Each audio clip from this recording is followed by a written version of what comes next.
And good evening and welcome everyone to another episode of Shaken Not Heard, a James Bond fan cast.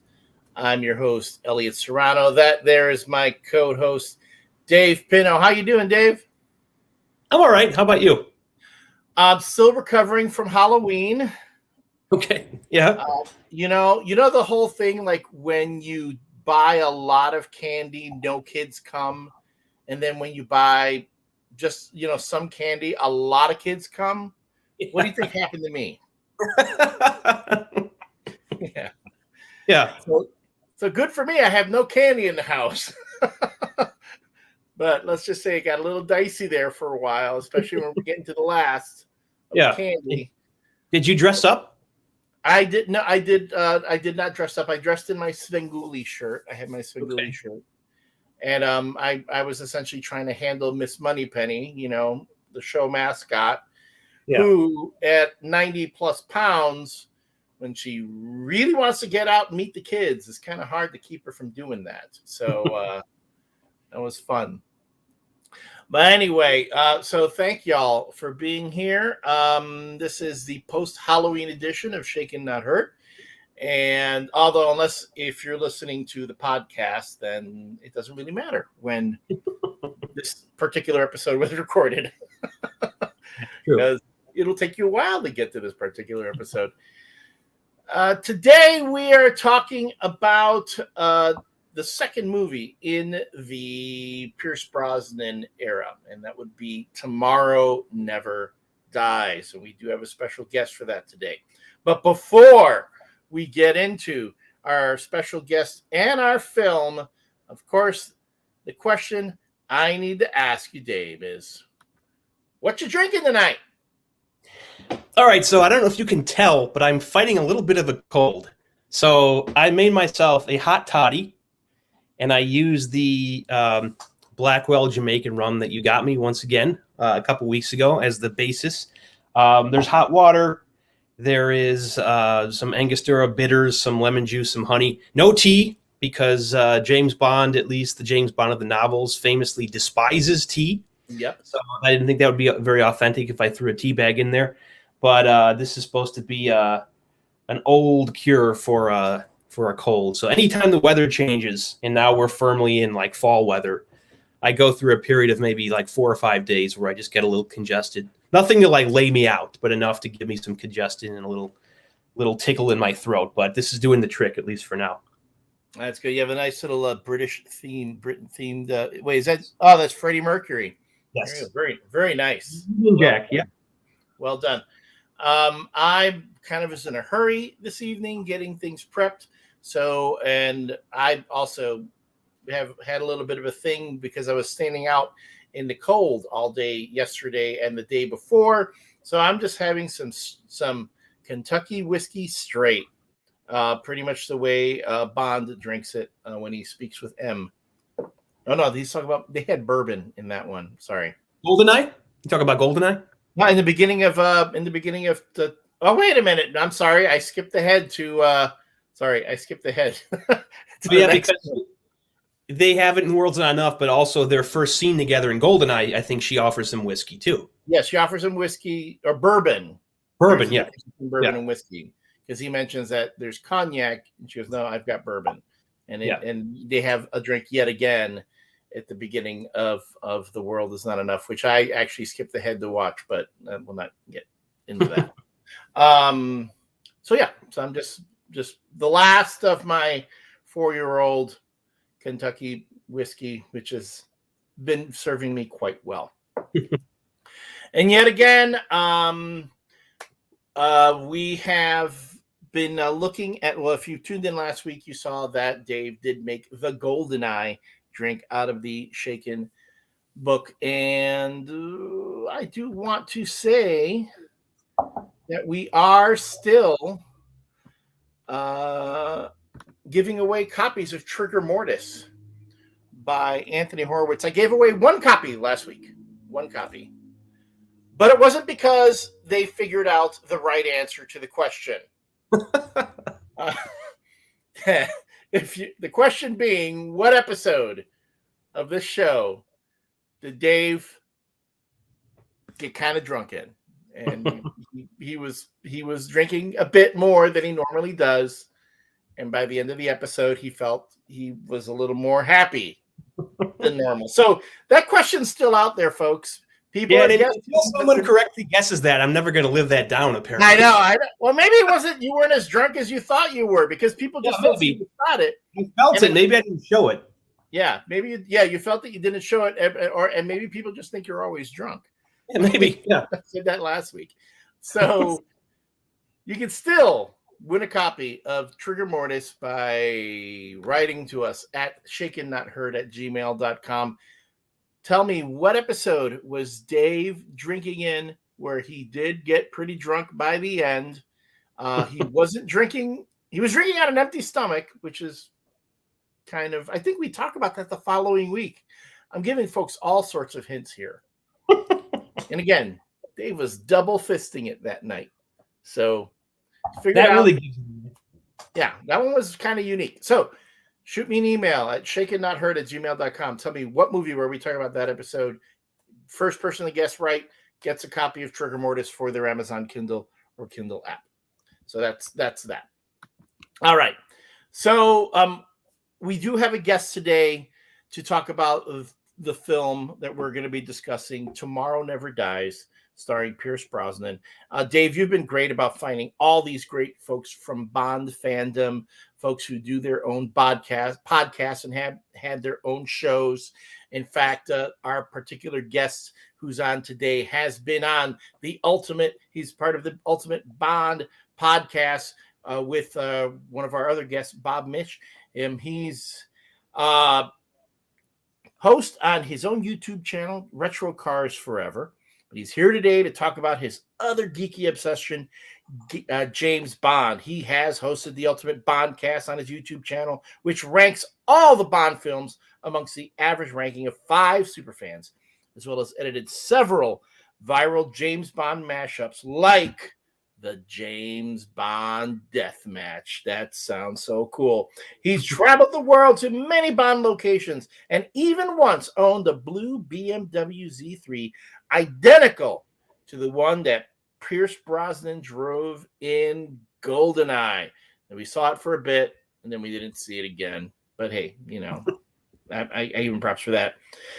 His very first movie was the movie that we're discussing today, Tomorrow Never Dies, which he saw in theaters when it first came out in 1977 and has been a fan ever since. Who am I talking about? I'm talking about Brad Hanson. Hey, Brad. Hey. Wait, 1977? I'm not that old, I have to say. That was a Freudian on my part. I was trying to age you up a bit. So I Okay, sure. 1997 is Great. You are right. That would be the case. 1997. Tomorrow Never Dies premiered in 1997. Woo-hoo. Starring Pierce Brosnan, Michelle Yeoh, Terry Hatcher, Jonathan Pryce, and Judi Dench. Working off a screenplay by Bruce Fierstein and directed by that cinematic master, Roger Spottiswoode, who gave us such great hits like Turner and Hooch. I went back to look at his filmology, and it was like, oh, okay, I see what's happening here. Anyway, so hey, welcome Brad, welcome Lehman, welcome Susan, welcome everyone to the show tonight. We are all excited to talk about this particular film.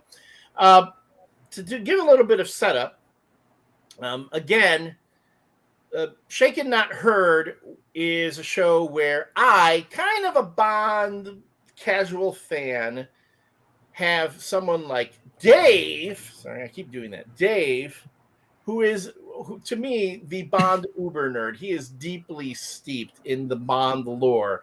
So he walks me through, like, I see the movies, and then he walks me through how these films were put together, all the material that was pulled from the Ian Fleming novels, and how that all related in here, and pretty much educates me a little more deeply on Bond. So it gives me a greater appreciation for the Bond films and Bond fandom in general. And then, of course, we have someone like Brad come in who is equally a Bond super fan, who's really dedicated to exploring the films and talking about them. And this is really, it's educating me and hopefully you folks out there, viewers, as well. So, if you don't mind me asking, Elliott, can I ask how many times have you seen this movie? And did you see it when it first came out? Or have you recently watched it for the first time? I have seen all the Pierce Brosnan films in the theater. And yes, I did rewatch them on video. And I've seen them yet again. I rewatched it yet again this past weekend. I try to have it fresh in my mind before we have the talk. Okay. So, and Dave, how about you? How many times have you guessed have you seen this movie? Probably 9 or 10 times. Oh, wow. Okay. I've seen it, I was trying to count, and I think I've seen this movie 40 times. It's one of my most watched Bond movies because it was my very first Bond movie. Okay. It's the one that started it all for me. It was I saw it when it came out, and it was flipping a switch, and I'm like, yeah, it was my favorite for a long time. I think I was 14 when I first saw it. Yeah. And even though it's not my favorite today, as a 14-year-old, it was the perfect Bond movie to introduce me to. It was just beautifully done. Everything that you kind of need to know. It wasn't designed to be this way, but everything that you need to know about Bond, you get in the first 15 minutes. Mm-hmm. Everything. He works for M. He drives an Aston Martin. He saves the world. He's brave. He never gives up. He can fight. He can do everything. He can fly a plane. All these great little touchstones. You get everything you need to know. His relationship with Moneypenny, even. It's all there in the first 15 minutes. So for me, I will always have a soft spot in my heart for this movie, and I can't wait to talk about it. Excellent. Dave, am I correct? Okay, you've seen the movie about 9-10 times, but am I correct in saying this is not one of your favorite Bond films? That's correct. I am not a huge Brosnan fan. See, funny thing, and we talked about this a little bit when we did GoldenEye. We started the Brosnan era last week, and I don't know if you might agree or disagree with this, Brad, but there seems to be an old adage that the Bond you grew up watching tends to be your favorite Bond because you have the nostalgic attachment to that Bond. Okay.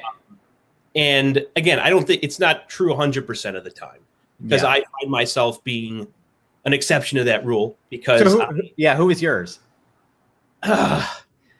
It's really hard for me to pick. Okay. I know the snobbish answer is Timothy Dalton. That's yeah. My answer. But I love Roger Moore. Mm-hmm. I don't really dislike any of them. I mean, Elliott's brought it before. None of them were bad. They were all great castings. Even Lazenby, given everything, all the circumstances of just being in that one movie, having never acted before. Yeah. I think did an admirable job in that one. But I kind of came of age during the time of the Pierce Brosnan era, the mid to late 90s. But those were the first. The first one I saw in theaters was The World's Not Enough. Okay. But before I saw the Brosnan era, the Brosnan films, I had seen most, if not all, the originals. I had seen the Connerys, the Moores. I saw the Dalton ones later in life.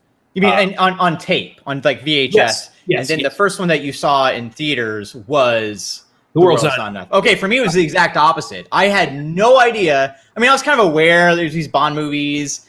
GoldenEye came out. I had kind of strict parents, and I was begging them to this movie looks really cool. It's got a BMW and all this cool car stuff. Because I've always been a car nerd as much as I am a Bond nerd. Yeah. And when GoldenEye came out, I was begging them to let me go see it. But it's no, you're not quite 13 yet, so we can't take the PG-13 movie. I'm like, nuts. So, I just kind of forgot about it. And then when Tomorrow Never Dies came out, it was I was finally above 13. And they let me go see it. And I was like, oh, yeah, this is what I'm talking about. And it was then it was every week. I'd go to the Blockbuster, whatever they had on the shelf. It was completely out of order. I would just grab whatever they had, watch it, got all the soundtracks, started playing. I guess I had played the GoldenEye, the N64 game. Mm-hmm. But beyond that, I had no experience with Bond whatsoever. And Tomorrow Never Dies was my gateway into that entire world, the entire character. Read all the books. In the span between Tomorrow Never Dies and World's Not Enough, I had just like a sponge absorbed everything, all the books, all the movies. So by World's Not Enough, I was like, I am a fan. I've seen them all. I know I've read all the books. I get what's going on here. You know, so it was like those years I was probably insufferable to be around.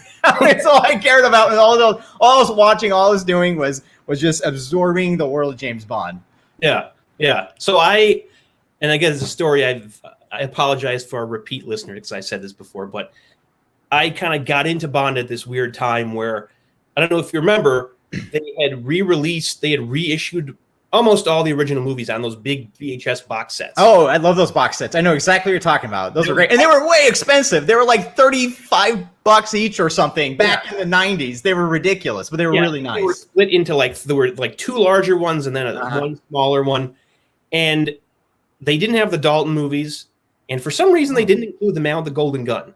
So it was everything from Dr. No through View to a Kill, minus Man with the Golden Gun, and then I had to kind of get into the Dalton movies on my own. But okay, this is an older VHS set than the one I had in my head that had come out, where the backs had all the quotes of the Bond. You know, there was like a nice set that had them all. So this must be. I think I know the one you're talking about. It had like some neat art.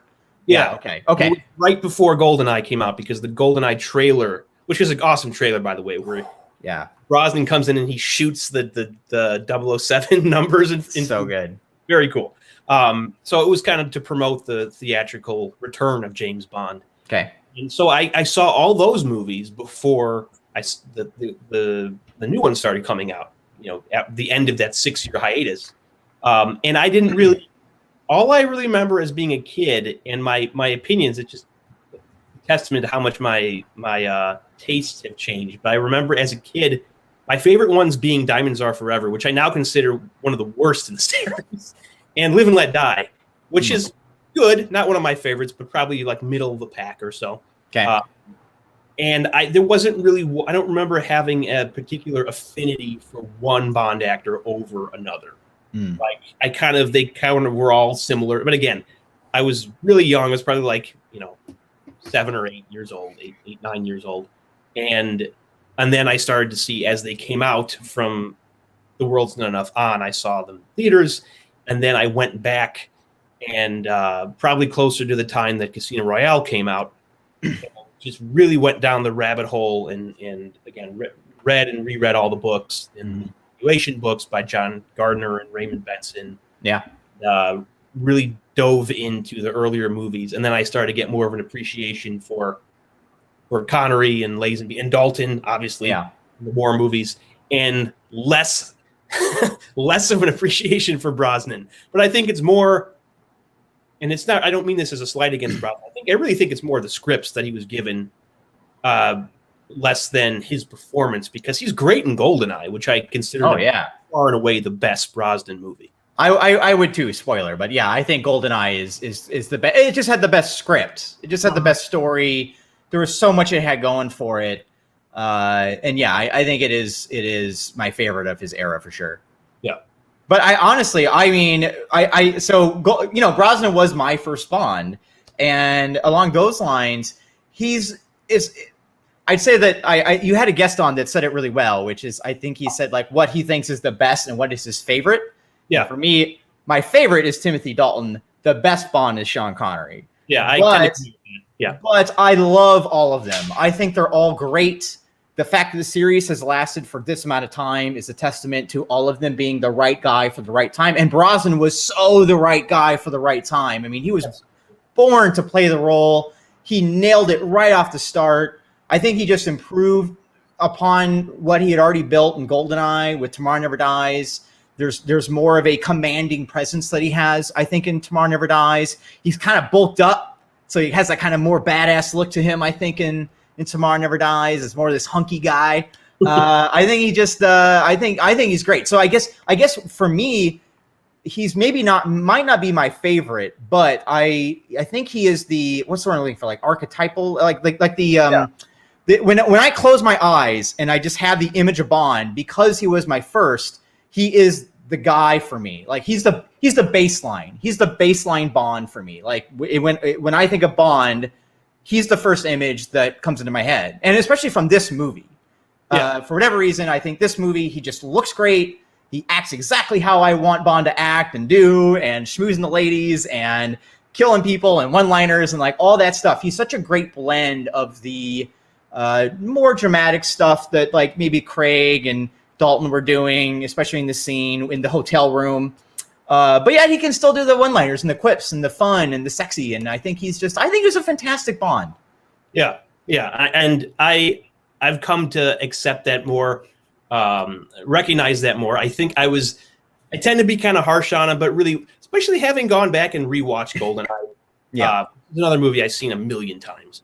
Tomorrow Never Dies is probably the movie one of the ones I've seen the least. But even then, I've probably seen it a dozen times or so. It's definitely more than anything. It's the scripts he was getting.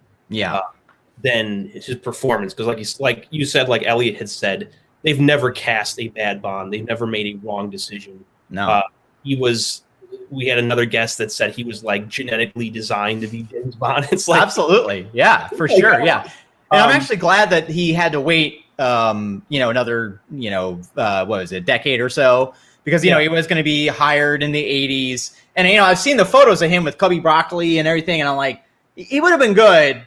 But I'm really glad we got Dalton, A, and B, I think it was better for him to have a couple more years to get a little bit more of that commanding leading man presence under his belt for movies that he had only kind of started doing in TV shows.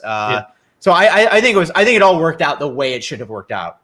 I think Brosnan himself even admitted that. He said he was a little young and maybe inexperienced if he had started in 87 as opposed to 95. So, I think things turned out for the best. Yeah. And honestly, I mean, I think Dalton, 2 movies. It's probably about, I don't know. It would have been weird to see his third movie, personally. I think it's kind of neat that we just got 2. Like, you know what I mean? Whereas, like, Brosnan got 4. I honestly kind of wish he got 5. I think he had one more in him. Yeah, and it's so weird that Brosnan was so popular and beloved, but he's the only Bond actor who actually got fired. Like, legitimately fired, in that he wanted to do the role. He lobbied the producers to hire him back, and he was the only one who was like, nope. Whereas the other ones, either they walked away, like Lazenby or Connery, or there was more of a mutual thing like Dalton or Roger Moore that's like, we're both done. Let's have a mutual kind of breakup. Brosnan was the only one that was like, I really want to do it. And they're like, sorry, dude. It's like, oh man, after he brought the series back to life in such a vivacious form, especially with these 2 movies, his first 2, it's just like, it kind of blows my mind. He's the only Bond who got fired. It's a little weird. And apparently he wanted to do, if he had done a 5th, he wanted to do something that was more back to basics, like the total opposite direction of Die Another Day, something grounded, something closer to Fleming inspired, and unfortunately he didn't get that. But then again, if we had got that, it could have been like the butterfly effect, and we never would have gotten Daniel Craig. We never would have gotten Casino Royale when we did. So that is another thing that things worked out for the best. Exactly. Yeah. Seems that, my observations in watching Tomorrow Never Dies after GoldenEye, I mean, really kind of like, it's the first time I had watched 2 Bond movies back to back in chronology so closely together, where I could see what they were going for in one film and how it affects the next. And we've talked about this before, where it seemed like, well, especially with all the Roger Moore Bond films, were very reactionary, dealing with whatever was going on in the time. And you thought they would be moving away from that. With Tomorrow Never Dies, it really felt like they were back to a kind of a course correction. GoldenEye, of all the Pierce Brosnan films, is probably the most grounded and quote-unquote gritty. I would say GoldenEye is really much closer to a Dalton film, like The Living Daylights. I said you could have plugged Timothy Dalton into GoldenEye and he would have fit just fine.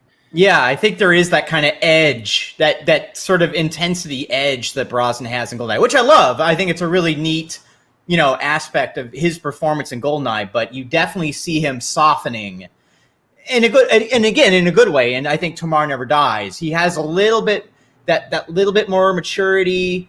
He's having a lot more, what's weird, in behind the scenes stuff you read, he wasn't having more fun because Tomorrow Never Dies was a very troubled production. They started without a script, and no one liked the director. He just kind of rubbed everyone the wrong way. But gosh, he's such a good actor. You would never know. He looks like he's having a ball. Like he looks like he's having such a fun time. I definitely feel that the pressure that he was under for GoldenEye, because it was such a success, is now off of him. Like he no longer has to worry about tanking the series, which I think he had to worry in GoldenEye. Maybe that was on his pressure and that made him a little bit more intense, more that Dalton intensity, you know? But I feel he just feels a lot more relaxed and comfortable in the role in Tomorrow Never Dies, which is why it's not my favorite of all of his movies, but it might be my favorite Brosnan performance in all the movies. I think he just comes off so well in this film. I just have such a fun time watching him. Yeah, there are things with this particular script, I will say, and knowing that this would be the last one that Albert Broccoli or Cubby Broccoli would be. I think he passed away, like either right before production of this or during production. I think it was. I think wasn't it in the middle? Actually, I'm trying to remember. In the middle, right? Yeah. Yeah, he did. I don't think he had really anything to do with this movie. I think this was like the first Cubby-less Bond movie where he really didn't have much of his. GoldenEye was the last one he saw. Yeah, exactly. Yeah. To really be involved with working on this one. Mm-hmm. But to me, as I'm watching this, you could feel that the filmmakers were like, this is. It felt like they felt like Cubby Broccoli was looking over their shoulders. Because I'm going to tell you, this one felt more like a Roger Moore a Roger Moore Bond than GoldenEye did. It's kind of goes into the hyper realism. Bond again is kind of like, as you said, Brad, he can pretty much do anything. He's super smart. I will say this: I really enjoyed his repartee with Q. It seemed like he's really comfortable. It's like he had known, Llewellyn like for years, and they were just working off each other. I feel like during. I don't want to interrupt you, Elliot. I just wanted a little point I wanted to make is at this point in the series, Desmond Llewellyn was so old that there's this like grandfather relationship between him, where like he's not really a curmudgeon anymore. He's having fun. And it's not like he's not as stuffy as kind of he was with Connery's Bond. Mm-hmm. And Brosnan's like this young whippersnapper compared to him. So they have more of like that, like a loving grandfather-grandson type rapport between the two of them. I love Desmond Llewellyn. If I had to pick like one actor from the entire series and one role that I just never, ever get tired of watching, it's Desmond Llewellyn's Q. Especially in these later ones. He had a magnificent rapport with Brosnan. I think he went on the record saying that Brosnan was his favorite or was what he thought was the best. Granted, this was during when Brosnan was Bond, so maybe it was just kind of being nice to his coworkers sort of thing. But they got along really, really well. And I think you can tell. And it's really touching and sad. Every time I watch World's Not Enough and he descends into the bowels of MI6, never to be seen again, I do kind of tear up a little bit, just knowing that was his sign off. But thank God he had some sort of sign off, like the way that works. He got in a car accident like just a few months afterwards. It wasn't really planned that would be his last one, just that he would retire officially. And I love Desmond Llewellyn. His scene in this is even better with the whole Avis car rental thing. That whole Q scene is one of the best. I love that entire thing. It plays off so well because Bond is also kind of, playing with Q and pretending, and almost, ramming the car into them. And it's just such a delight. This whole movie is not the whole movie, but I would say the first 2/3 of this movie for me is just an utter delight. I'm just having so much fun watching this movie every time I watch it. It's why I've seen it 40 times. I think I'm like you, Dave. The ones I don't like, I've only seen 10 only. Yeah. but I've only seen Man with the Golden Gun, which is one of my least favorites, 9 or 10 times because I don't care to watch that often. But this one, I'm always in the mood to watch this movie and have some fun with it. Yeah. Yeah. Either you guys happen to catch what Q's name badge says when he's in the Avis uniform? No. His name is Quentin Quigley. Wow, how did I never see? That's great. I love picking up little things like that from whenever I see them and it's in like, the future. You know that that's not really his name because it's Major Boothroyd is the character's name, but right. I like to think that maybe that actually is his name because it's like how there's this apparently like a job requirement in the Bond universe that to become M, you have to have a last name that starts with the letter N. Yep. So Miles Messervy, Gareth Mallory, apparently Judi Dench's character was Barbara Maudsley. Yeah. Oh, in the book, so didn't they change it in Skyfall? I can't remember if it's Olivia Maidenstone. There you go. Thank you. Yeah. You just see it in the box. Versions of M. She's the M for Brosnan, and then she's the M for Craig. Right. So apparently, if you don't have a name that starts with the letter M, you're not qualified to become M. Right.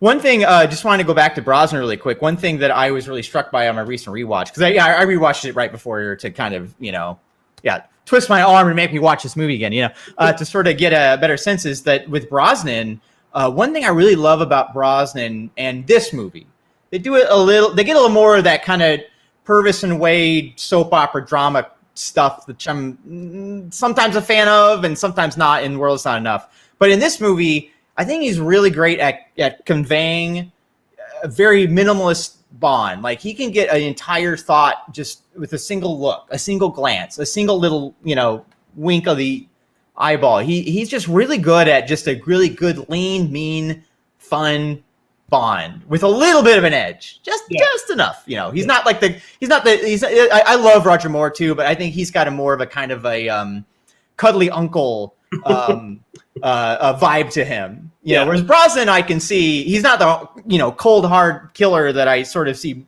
Craig or Dalton as, but he's somewhere in between. He's kind of like a nice mix for me. Yeah. It seemed like he was kind of walking the line between like Connery / Dalton and Roger Moore. Yeah, I don't know. I mean, I do hear some people say that the reason they don't love Brosnan is because he doesn't bring anything new to the role. Yeah. And I can see that. But I would also say that given the confines of the series, of what they were doing at the time, which they weren't reinventing the wheel like they were with Craig, Craig was able to do something brand new because the kinds of stories that he was given were brand new. Brosnan wasn't given that. So Brosnan, I thought, worked well within the very strict parameters that he was given. And he kind of comes off as a good blend of everybody.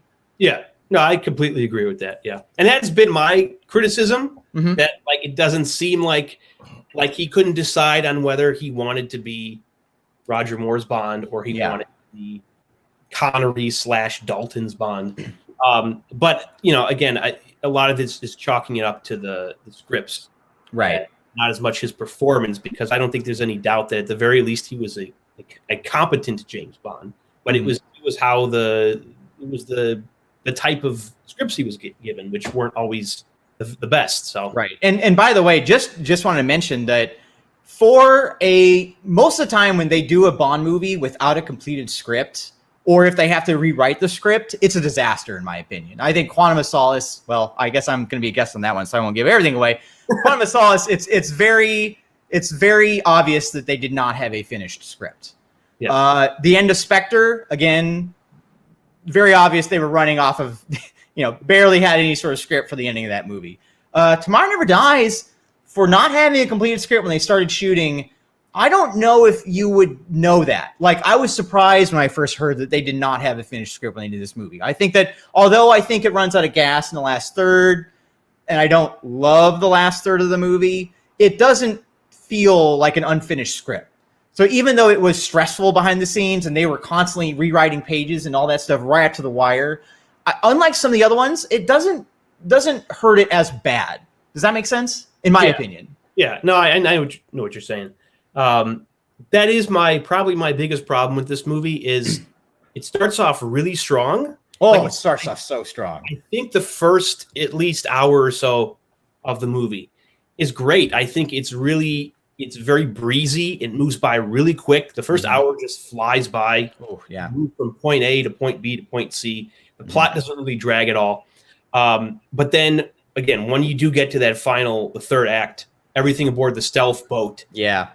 It just turns into like very generic 90s blown up action. Yeah. And like the writers decide, again, because of the issues with the script, like they didn't know how to finish things. So it's like, well, let's just have a lot of machine gun fire and grenades blowing up, and that'll be good enough. Yeah, I do find that this movie, my biggest criticism of this movie is that there is more gunfire in this movie. Bond dodges more bullets in this movie than he does in all the other movies combined. Every single action sequence, every single one has just streams of automatic gunfire. There must have been like a million squibs in this movie. It becomes kind of numbing, especially by the end. Yeah, when every action sequence involves just dozens of bad guys just spraying bullets at Bond, and they're all missing him.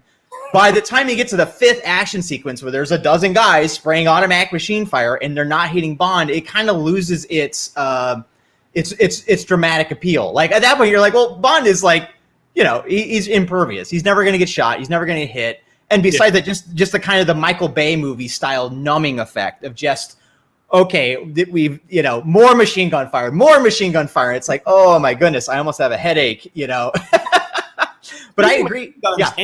Anytime I think of James Bond with a machine gun, I think of Brosnan. So I feel like his Bond used a machine gun more than by far and away more than any of the other Bonds. Right. And to me, the sequence in No Time to Die where Craig is in a tuxedo in Cuba, where he's in the tuxedo and he's got that machine gun and he's with Ana de Armas's character.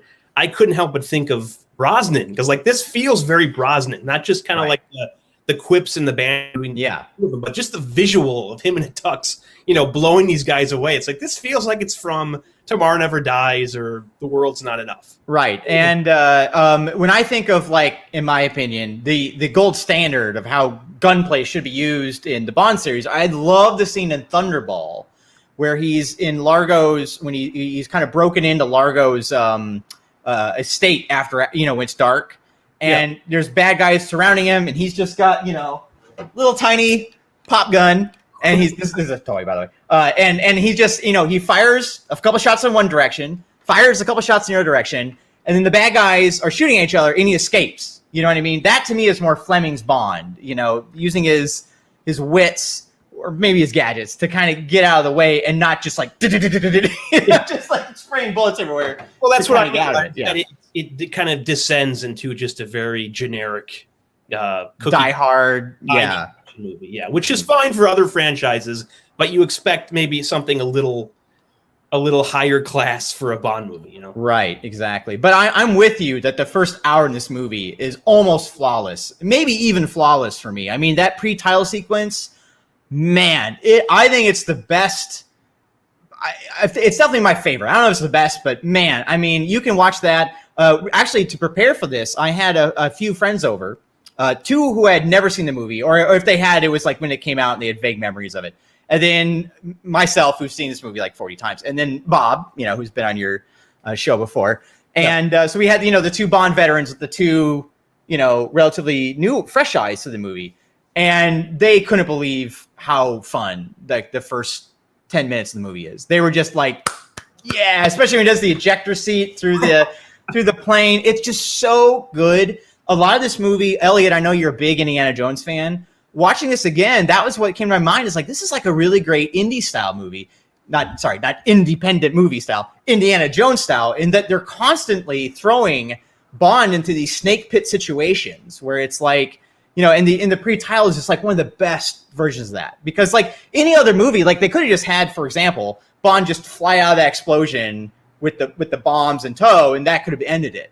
But they keep on throwing stuff at him. Okay, well, now you're not done yet, Bond. Now we're going to have a guy in the backseat trying to string you. Nope, that's not even up. Now we're going to have a guy in another plane like trying to shoot you down. So now you got a guy trying to choke you and this plane trying to shoot you down. And it's like this wonderful Indiana Jones style, constantly putting Bond in jeopardy, constantly throwing him against the wall. And he's got to use his wits or his gadgets or whatever to get out of there. And I think that's part of why I really love, especially the first hour of the movie, is we're constantly seeing Bond having to get out of these crazy, insane situations. I was just wondering, why is a guy in the back trying to choke him? Because one, he's got somebody else shooting at them, and two, let's say he succeeds in choking Bond, there's no joystick in that back seat for him to fly the plane after that. Yeah, it's a great question, but it moves so fast. I don't care. You know what I mean? It's such a good like snake pit to snake pit kind of thing that I love it. Also, one thing that I love that they did in this is that right off the bat, the score so much better than the score of GoldenEye. I love GoldenEye. It's one of my very favorite Bond movies, but the score is to me the one thing that really drags it down. And wow, did they course correct on this with David Arnold? I think David Arnold was an inspired choice. I think that, he loves playing a James Bond theme. If anyone wants to criticize the score, it's probably that he's just using it like all the time. That's what I was going to say. Yeah, but a little overdone in this one. Right, but man, when you watch them back to back, and I've actually watched these movies back to back several times. One we did it for my wife Athena's birthday years ago. We did this thing called Ultimate. We call it the Ultimate Bondathon. We watched all the movies in a row in the course of 3 days, and then we also went out to. There was a double bill where they showed both of GoldenEye and Tomorrow Never Dies on the big screen. We saw them both together, and the music is like a balm right off the gun barrel. You're just like, oh, this is how Bond needs to sound. Brassy, it's not too techno heavy. It's just, I love hearing it. And the shot of the airplane flying away from the explosion in GoldenEye at the pre-title sequence in GoldenEye, it's like, where's the Bond theme? Like you want to hear that, and they don't do it. And this movie, they course correct. Bond flies out of that fireball, and you're like, yeah, this is the shit I love. So it's like it adds a lot to this movie. Is his score? I think his score is phenomenal.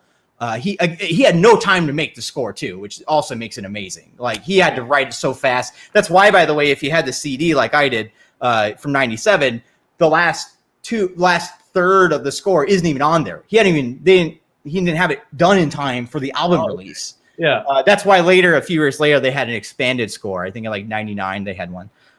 So I'm just blown away by how good the music is and how much fun it is. And then another reason I really love the first hour of the movie is this ticking clock that they set up so well that, you have 48 hours to investigate.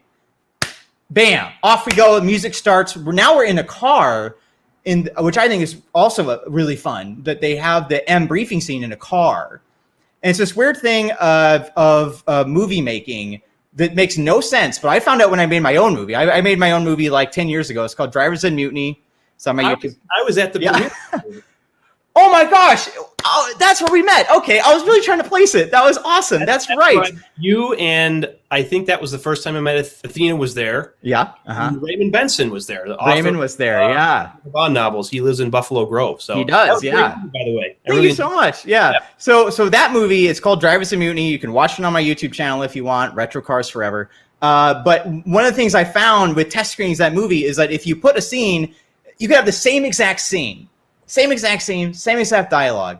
And if the characters are in a car moving, it gives a sense of we're moving forward. And then the minute that they stop, people are like, oh, this is boring. Like they're just sitting here talking, Yeah. So they could have easily had that M briefing scene, just like they always did, static in in M's office, but putting it in a car as that extra little bit of energy.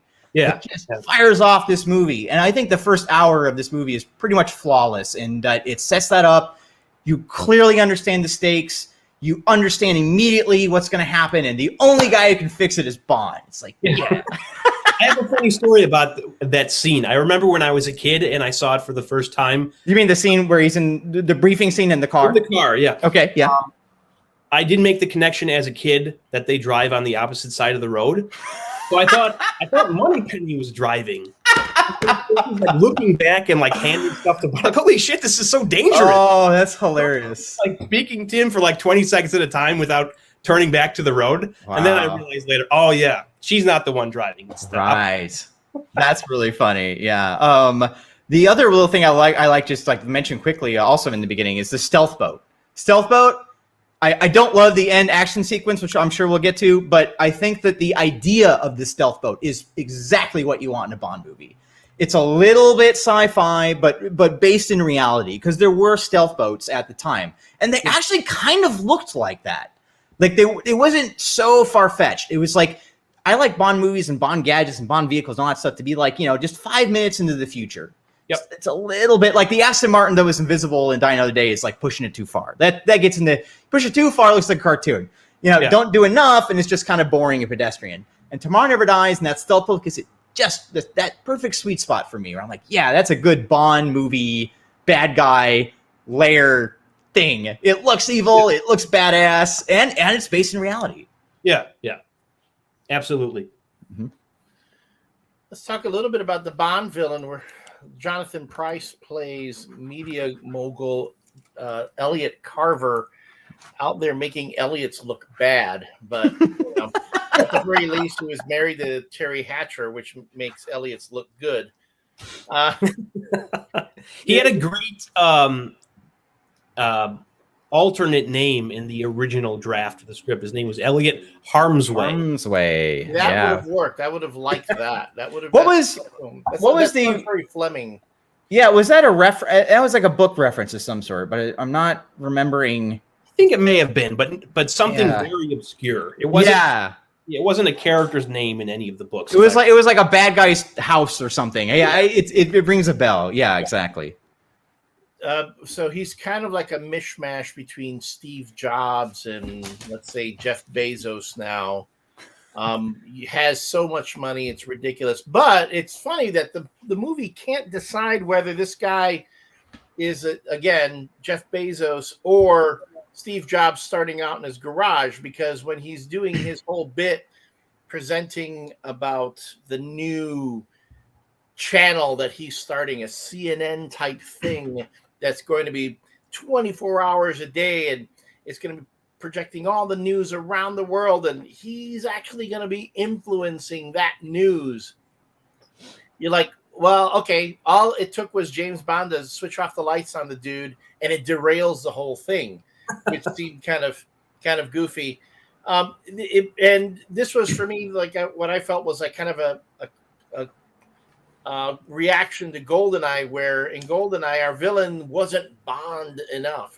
He wasn't flamboyant enough. He wasn't evil enough. Didn't have the body count.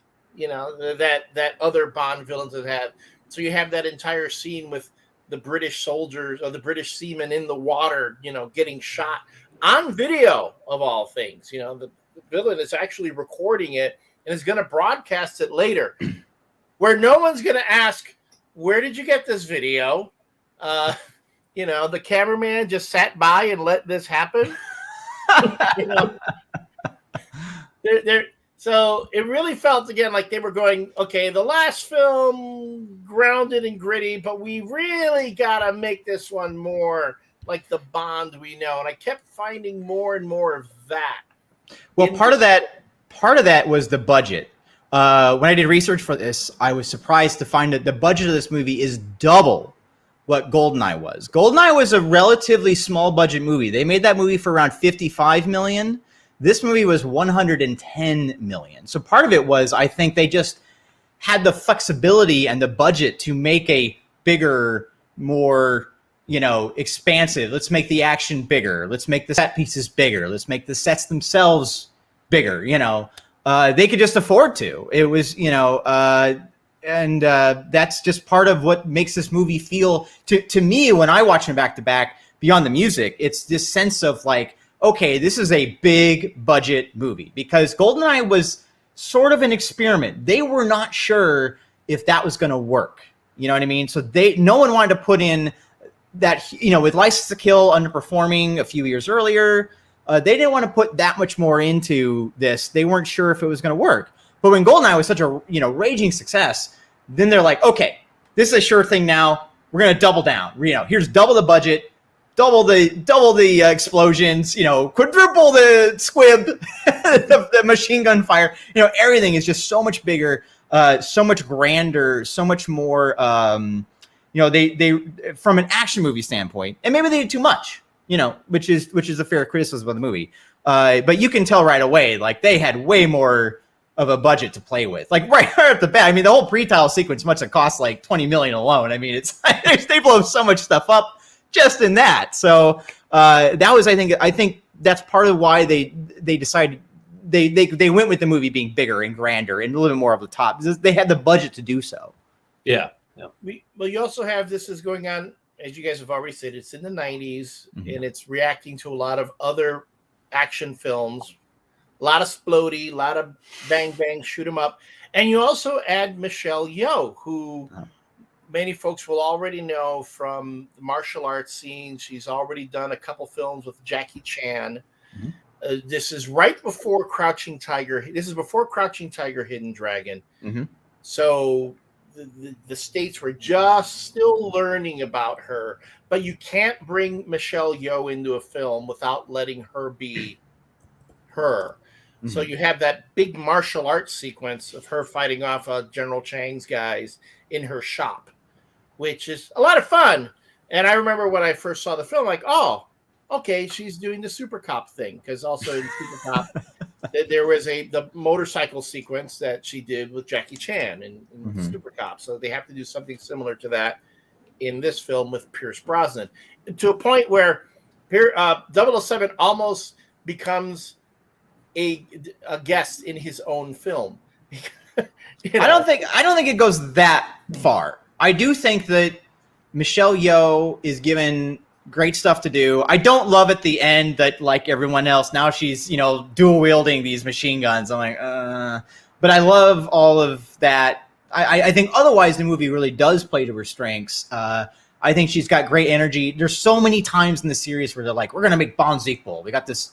This other agent who works for a different country, and she's going to be Bond's equal. And then by the end, Bond has to, she ends up being, stuffed in a bikini and strapped to a chair. It's like, but that doesn't happen with Michelle Yeoh. I mean, yeah, she gets dunked under the water, and Bond has to save her at the very end. But I can live with that. I think that she is really a very true equal to Bond, and I think that, from a modern perspective, she's a little bit more progressive than some of the other ones. Like even Halle Berry ends up getting strapped to a table and needs to be saved by Bond, and die another day. But I think that Michelle Yeoh does a really great job. I don't think there's a lot of romantic chemistry between them, but I think as an action heroine, she's a lot of fun. She's really if anyone takes any issue to Paloma, Ana de Armas's character in No Time to Die. I mean, Mei Lin is very much a predecessor to that. Just someone who comes in, kicks ass right from the beginning, and with the exception of Paloma not getting romantically involved with Bond, very much, as you said, very much an equal on the similar footing. I will also say, though, to Pierce Brosnan's credit, he when he has the women around him, and okay, let's talk about Terry Hatcher here, who, for up to this point, most folks are just going to know her for the Lois and Clark series. She won't, she's going to do Desperate Housewives years later, but that's what she's most known for, and she's going to be a Bond girl and have kind of a, I wouldn't say it's longer than a cameo, but really shorter than an actual supporting role. But she's the sacrificial lamb of the Bond formula. Yes, which we had lost before. It's like we've been talking about this, that there are times I keep waiting for a particular Bond girl to show up and just die. And in this case, and I was going, they'll say back to the course correction between GoldenEye and this one. They went, now we need a sacrificial lamb in this one. Right. And Terry Hatcher's character is a sacrificial lamb. I will say, though, kind of steamy, the scene between her and Pierce Brosnan. Maybe it's because they're both veterans of television and they both knew how to always show their camera their right side. And, Terry Hatcher looked mighty fine in those garters and all. But beyond that, it's like, she was there to kind of like snog a bit, show off her ass, and Well, so funnily enough, she was pregnant while shooting. Yes, which is kind of crazy, which might be actually worked in her favor to make her look, extra voluptuous or whatever. But I actually she didn't. Again, it's weird. Behind the scenes, they didn't get along, Brosnan and her. But on camera, man, I think they were great together. I love my Bond movies to have that little bit of sprinkling of drama. I don't like in No Time to Die where it's a full-on kitchen sink soap opera. That's too much for me. Yeah. But I love when they do a little bit of something to make the mission a little bit personal. Yeah, and I was going to say that one thing I will say, commend this movie for, and it's more just kind of compared to the rest of the series as a whole, this is really the only movie from between License to Kill and No Time to Die that doesn't have that really heavy personal vendetta angle in some respect. You know, GoldenEye had everything with Trevelyan. World's Not Enough with him like sort of falling in love with Electra King and kidnapping M and all that. Yeah, kidnapping M, which is kind of like a prototype to Skyfall.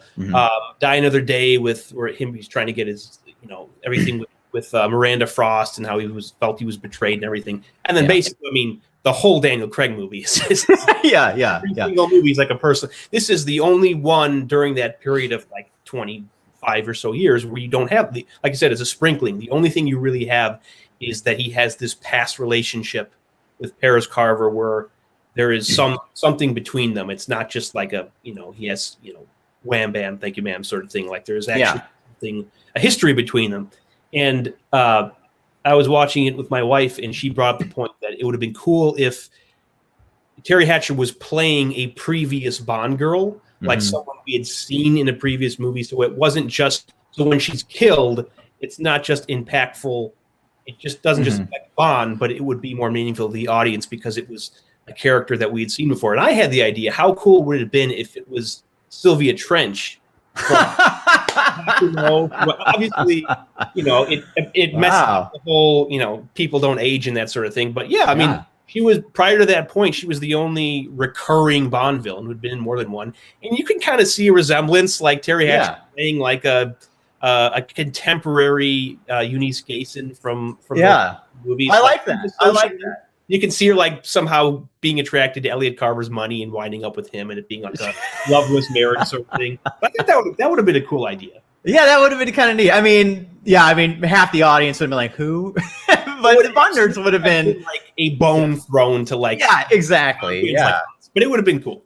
Yeah, I would have been down with that. I think that she does pretty good in the little bit that she has. And like I said, when I think of Fleming in this movie, I love the scene of Bond drinking with his button undone, waiting for her, gun standing by, maybe a little bit too drunk. Something that we almost never see in any of the Bond movies is Bond looking even slightly intoxicated. Which is crazy because in the books, he's like a full-on alcoholic. I mean, he's drinking like, 5 strong drinks an hour? I mean, he's drinking like crazy. So I really like seeing him like, maybe a little bit drunk. It's not something we get to see. And I just really love that whole thing where he's waiting for whoever to come in and that whole scene with her. And I think it's really sexy and it works really well. And I genuinely feel bad when she dies. I buy that Brosnan is really upset, and I love how it then turns to anger against one of my favorite actors and villains of this movie is Stamper? Well, no, not Stamper. Dr. Kaufman. Thank you. Yes. Dr. Kaufman is awesome. He's in one scene, but oh my gosh, do I like him. He's so creepy. And that might be my favorite scene in the whole movie. When they he almost feels like he could have been a Fleming character.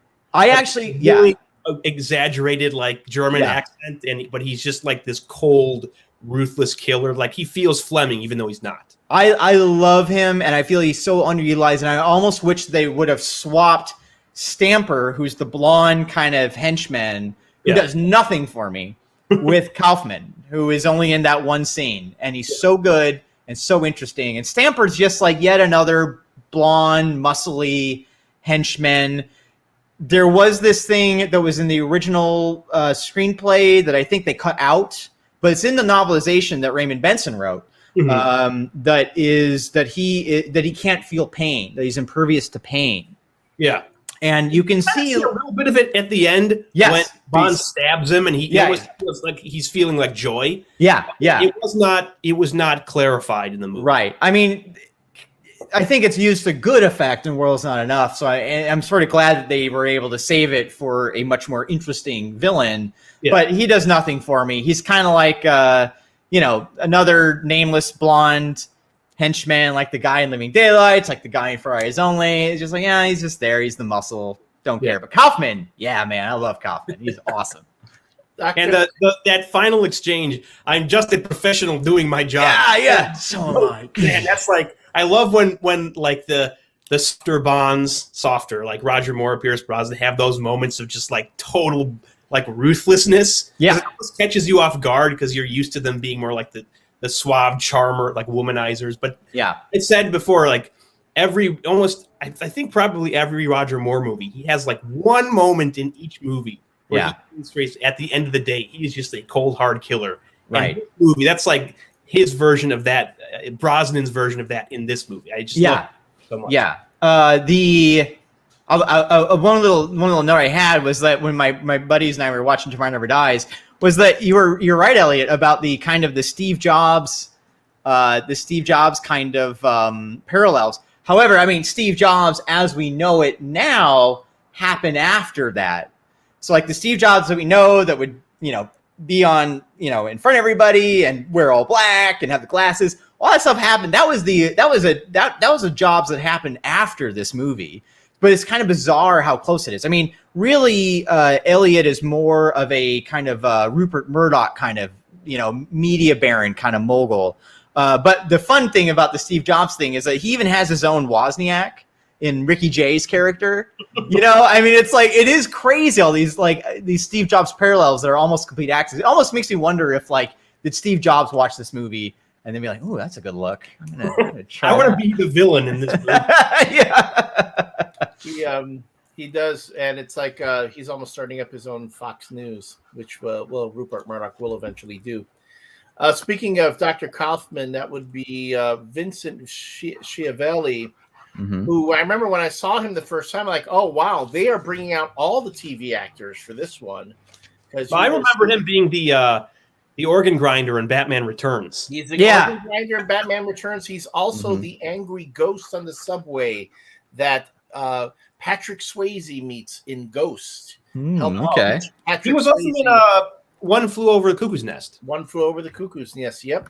And in other great hits like Fast Times at Ridgemont High and Better Off Dead with John Cusack. So, but I've always seen him in television shows. He's been on every cop show, every detective show, because he just has that face that just jumps out. But I do remember the first time I saw Tomorrow Never Dies, like, Pierce Brosnan, former TV actor, Terry Hatcher, TV actor, Schiavelli, TV actor. It's like, okay, we're making this step into the Bond films, folks. So, what they needed was Michael J. Fox, and they would have just hit a home run there. One of the things that I'm curious, Brad, because you say that Pierce Brosnan and Terry Hatcher didn't get along so well on set. I wonder if that's because Brosnan had this thing about biting women during the makeout scenes. No, it had nothing to do with that. I think it had to do with, there's a book I have called, this is a great book. I'm going to do this a plug. I know some of the guys who read this book. My buddy, you want to know. Yeah, AJ wrote it along with Matthew Field. This is a fantastic book if you want to know about the dirt behind the scenes, and the dirt behind the scenes of Tomorrow Never Dies is worth it just by itself. So I might not be remembering this correctly because it's been a month since I read that chapter, but I want to say that she was kind of late to set, and I think that might have been because she was pregnant, and I'm not sure if she told everyone that she was pregnant. So it might have been one of those things where and it was already a kind of a chaotic set anyway, and people had to learn their lines the night before, they were, they had to say these lines, which some people were okay with, but Judi Dench, especially, she's a theater actor. You do not change her lines the night before she has to go and say the lines. TV actors, they can kind of handle that a little bit better, But I think it had something to do with like her being Brosnan perceiving her to be unprofessional in some way, but that could have been because she was pregnant. I mean, give her a break. You know what I mean? Then there's, of course, the Michelle Yeoh, who, well, I'll give her this. Her character is essentially pulled out of a kung fu film, and they give her what she could. I'm sorry, I don't mean the hammer on Roger Spottiswoode here, but I mean, I was going to myself, wow, the Broccoli's are really going to be bringing some, real visionary filmmakers going forward after, the Dalton era ended. And looking at Spottiswoode's filmography, he wrote 48 Hours. No, he's such a weird choice. It's worth noting that they wanted Martin Campbell for every Brosnan movie. If it was their way, Martin Campbell would have been like John Glenn in the 80s. He would have directed every single one. The problem was Martin Campbell was A, highly in demand after the success of GoldenEye. B, just wasn't creatively interested. He was like, look, I already did everything I want to do with Bond movies. The only reason they got him back for Casino Royale was because it was a completely different take on the characters. He's like, I can't blow, Martin Campbell said something like, I can only blow up a control room, so many different ways. And he had no interest in coming back. I think he does an okay job. The weird part I have with Roger Spottiswoode stuff is these weird strobe slow motion shots that we kind of get out of nowhere in the end of the movie in particular. These shots, and they don't even need to be that way. In general, I don't think slow-mo has any part in Bond movies beyond making models look like they're bigger or something like that. Having obvious slow-mo is very odd to have in a Bond movie. It's not the style that was set out. It's one of the very few movies that has it. Die Another Day also suffers, I think, because it's got some bizarre bits of slow-mo, stuttery bullshit happening with some of the shots. But otherwise, I think he's a good workman-like director. He studied under Sam Peckinpah, and I think that's where a lot of that slow-mo kind of stuff came from, because Sam Peckinpah famously, like in The Wild Bunch, did all that slow-mo stuff. So I think that kind of rubbed off in that. But I don't know. What do you guys think about his direction? I mean, to me, it's like... Yeah, I mean, it's like Elliott was saying, not comparing like the Brosnan movies now to what you see. Well, the Craig era technically is over, but what we saw in the Craig era, where you had Martin Campbell come back, and I know you don't like the movie. I think Mark Forster was an interesting creative for Quantum of Solace. Sam Mendes, Cary Fukunaga, all top talent, and not what you would describe as workman-like. But that's kind of when you get a guy like Robert Spottiswoode. Roger, yeah. Pay for it. Yeah, exactly, yeah. One thing I do want to just point out, though, of amazing, we were talking about slow-mo and special effects. The model work in this movie is flawless, in my opinion. It's some of the best model work we've ever seen. Elliott, I'm curious. Did you catch any of the models used in this movie? No, and I was kind of looking. So yeah, the miniatures work was really, really, I agree. Really impressive stuff. Yeah, I mean, I was so shocked when I learned about the making of this movie that pretty much every shot of any ship, the stealth ship, the Navy ships, any of that stuff, all models.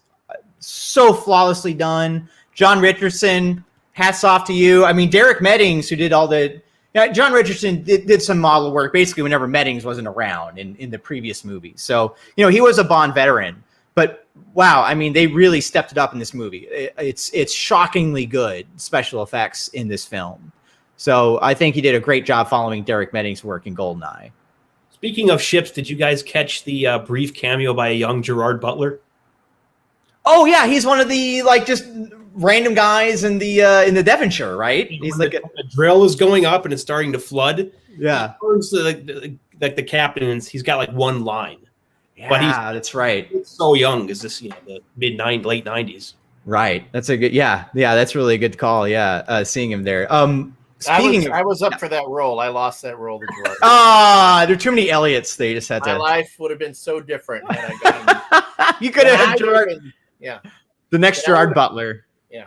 That guy took it from me. Yeah. By the way, speaking of ships, one little classic Connery touch I love in this movie is when Bond baits Elliott at the party, just like Connery does. It reminded me of Connery where he's baiting in Thunderball, where he's Largo, when he's baiting Largo with the you're Spectre against Meyer or whatever he says. And I love the Bond saying you could even a ship I'd be lost at sea adrift. I love when Bond needles the bad guy just to kind of get a reaction and kind of see and just see what happens. I think it's just such a badass little cool Bondian moment that he does there that I always loved. Yeah, I thought you were going to say the Connery thing. The Connery touch is when you see him in the Royal Naval uniform. Oh, that's great too. It's only the third time that we ever see Bond in a naval outfit because he's actually a commander, which I love. I used to. Moore wears it in Spy Who Loved Me. Yep. In You Only Live Twice. Yeah. And I don't think there's even a photo of Craig in the commander outfit. I think he recently got a honorary commander position or something in the thing. But I was disappointed that he wasn't in the full, with the hat and the tie and everything. Because that's great. To see that in No Time to Die at some point. I know it would have been great. Throwback just to see him in the uniform because it had been so long, but wasn't to be. Yeah, that's fine though. Yeah. The one other little the other little Connery touch I love is at the very end, which I don't love, like I said, but I love that you have a classic person going 5 minutes and counting.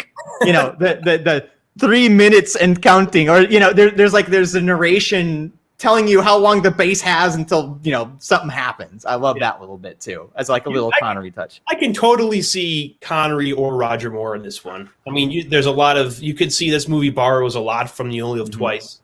Oh yeah, Which also in turn borrowed a lot from You Only Live Twice. Right. It's very much like in the mold of those types of movies. Bond movies. Right. Yeah. So am I the only one who kind of had to pause for a moment when you discover that James Bond can learn how to perform a halo drop just as they're putting the equipment on him? Oh yeah, sure, high altitude. Yeah, this all you got to do is this, and it's sure, okay. No, I'm fine with it, and I'll tell you why. Because this is the era where Bond was a pure escapist fantasy, and in the escapist, especially male fantasy. I think women can love and enjoy James Bond just as much as men, but I think especially this idea that you can be excellent at something quickly adds to that fantasy, that you can jump at. It's great fun to think it's like the Matrix and you just download and you can just jump in a tank and just kick ass like it does in GoldenEye, or fly a plane or do any stuff like pretty much immediately. I used to love the fact that Bond used to just be able to jump in and do everything great. That's part of the fantasy of the series and this special world that James Bond lives in, which frankly, I think the Craig movies have kind of lost sight of in some ways. I think that the Craig movies take place in our world. I don't want our world. I get enough of that crap on the news. I want this special, fun, slightly unrealistic world of James Bond that we really got in the Roger Moore era and the later Connery films. And also, for the most part, in this movie. This movie is not a realistic movie. Even the helicopter flying like this can't do that. I don't care. It's fun. It takes me to this movie. Takes me to that special world of James Bond. And as clearly as a young teenager, it did that for me. It transported me. I'm like, I want more of this world. I want more of this guy and this awesome world that he lives in, full of gadgets and women and cars. By the way, as a car guy, I'd love to talk about the cars at some point. And yeah, this movie transports me. So little things like that, I'm like, I don't care. He knows how to do everything because he's a male fantasy figure. It's a point how he controls the car. Q's very difficult, and he grabs it from Q and is immediately doing donuts. Immediately doing it. Yeah. Well, to me, I looked at that as this before, that car chase is one of the most inventive action scenes in the whole series, where he's in the back seat, only able to see what's in front of him through the screen. Yeah. And that's a great scene. I love that car chase. It's one of, I think, the best best action sequences in the entire series because it could only be in a James Bond movie.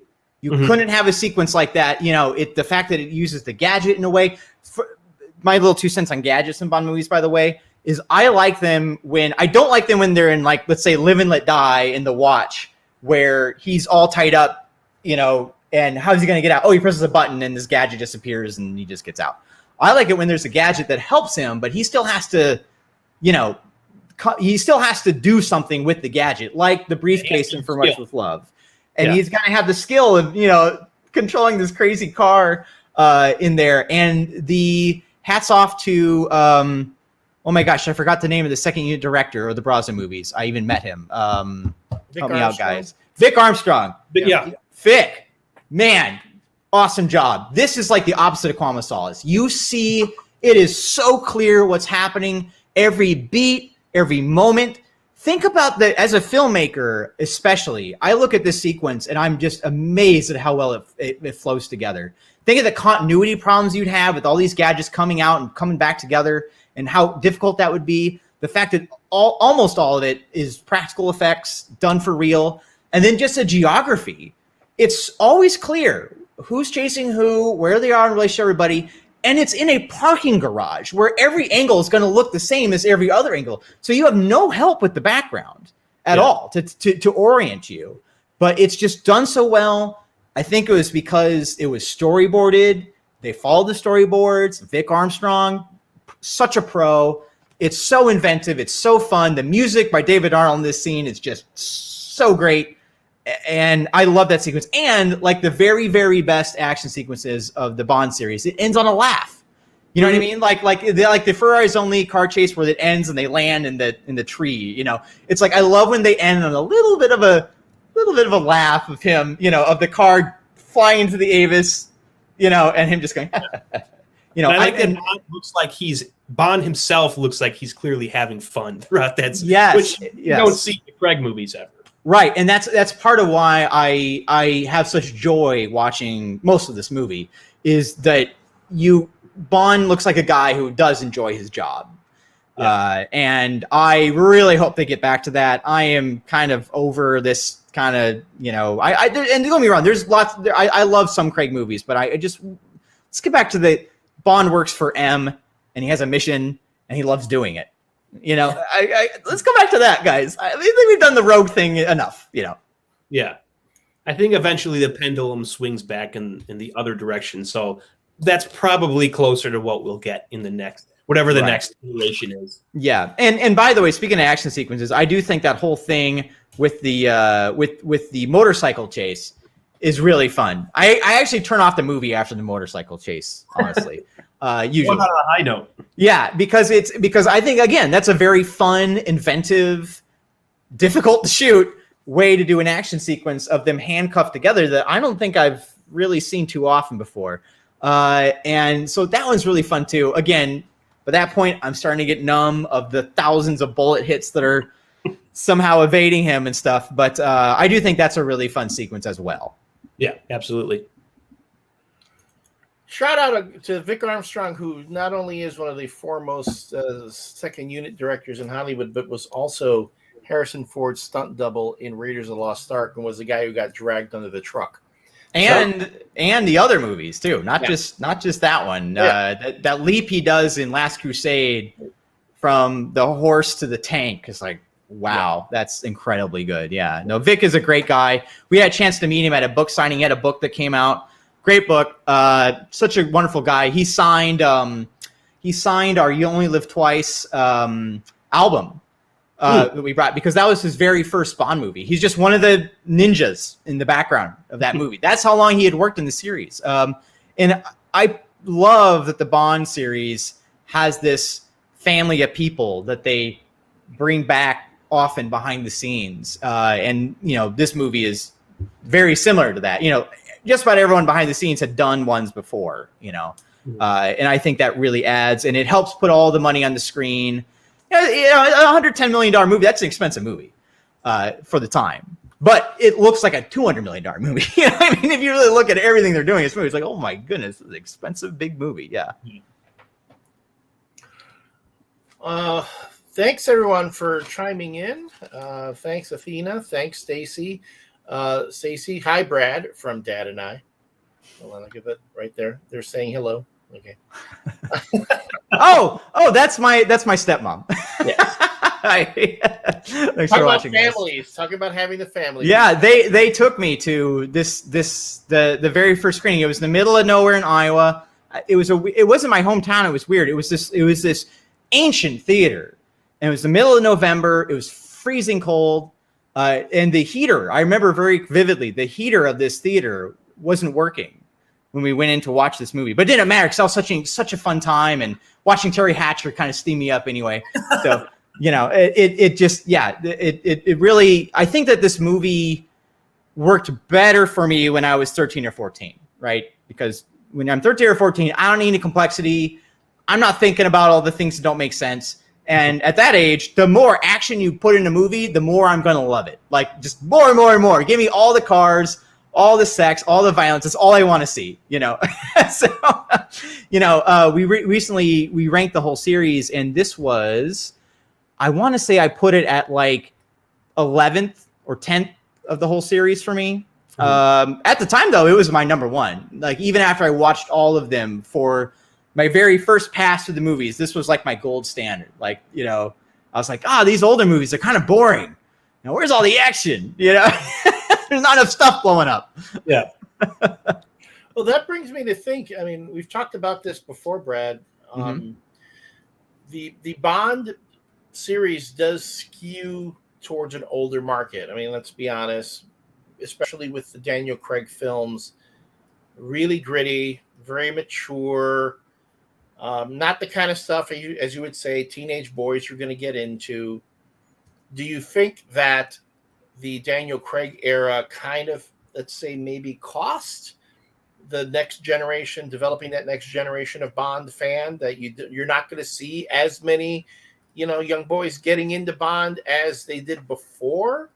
As it seems, Pierce Brosnan, right time, right in the wheelhouse, getting a lot of folks, getting a lot of younger folks involved in the franchise and watching it. Got you involved, you're creating podcasts and shows about it, but you're not seeing that so much moving forward. I mean, I don't hear so much about a younger audience going to the Daniel Craig films.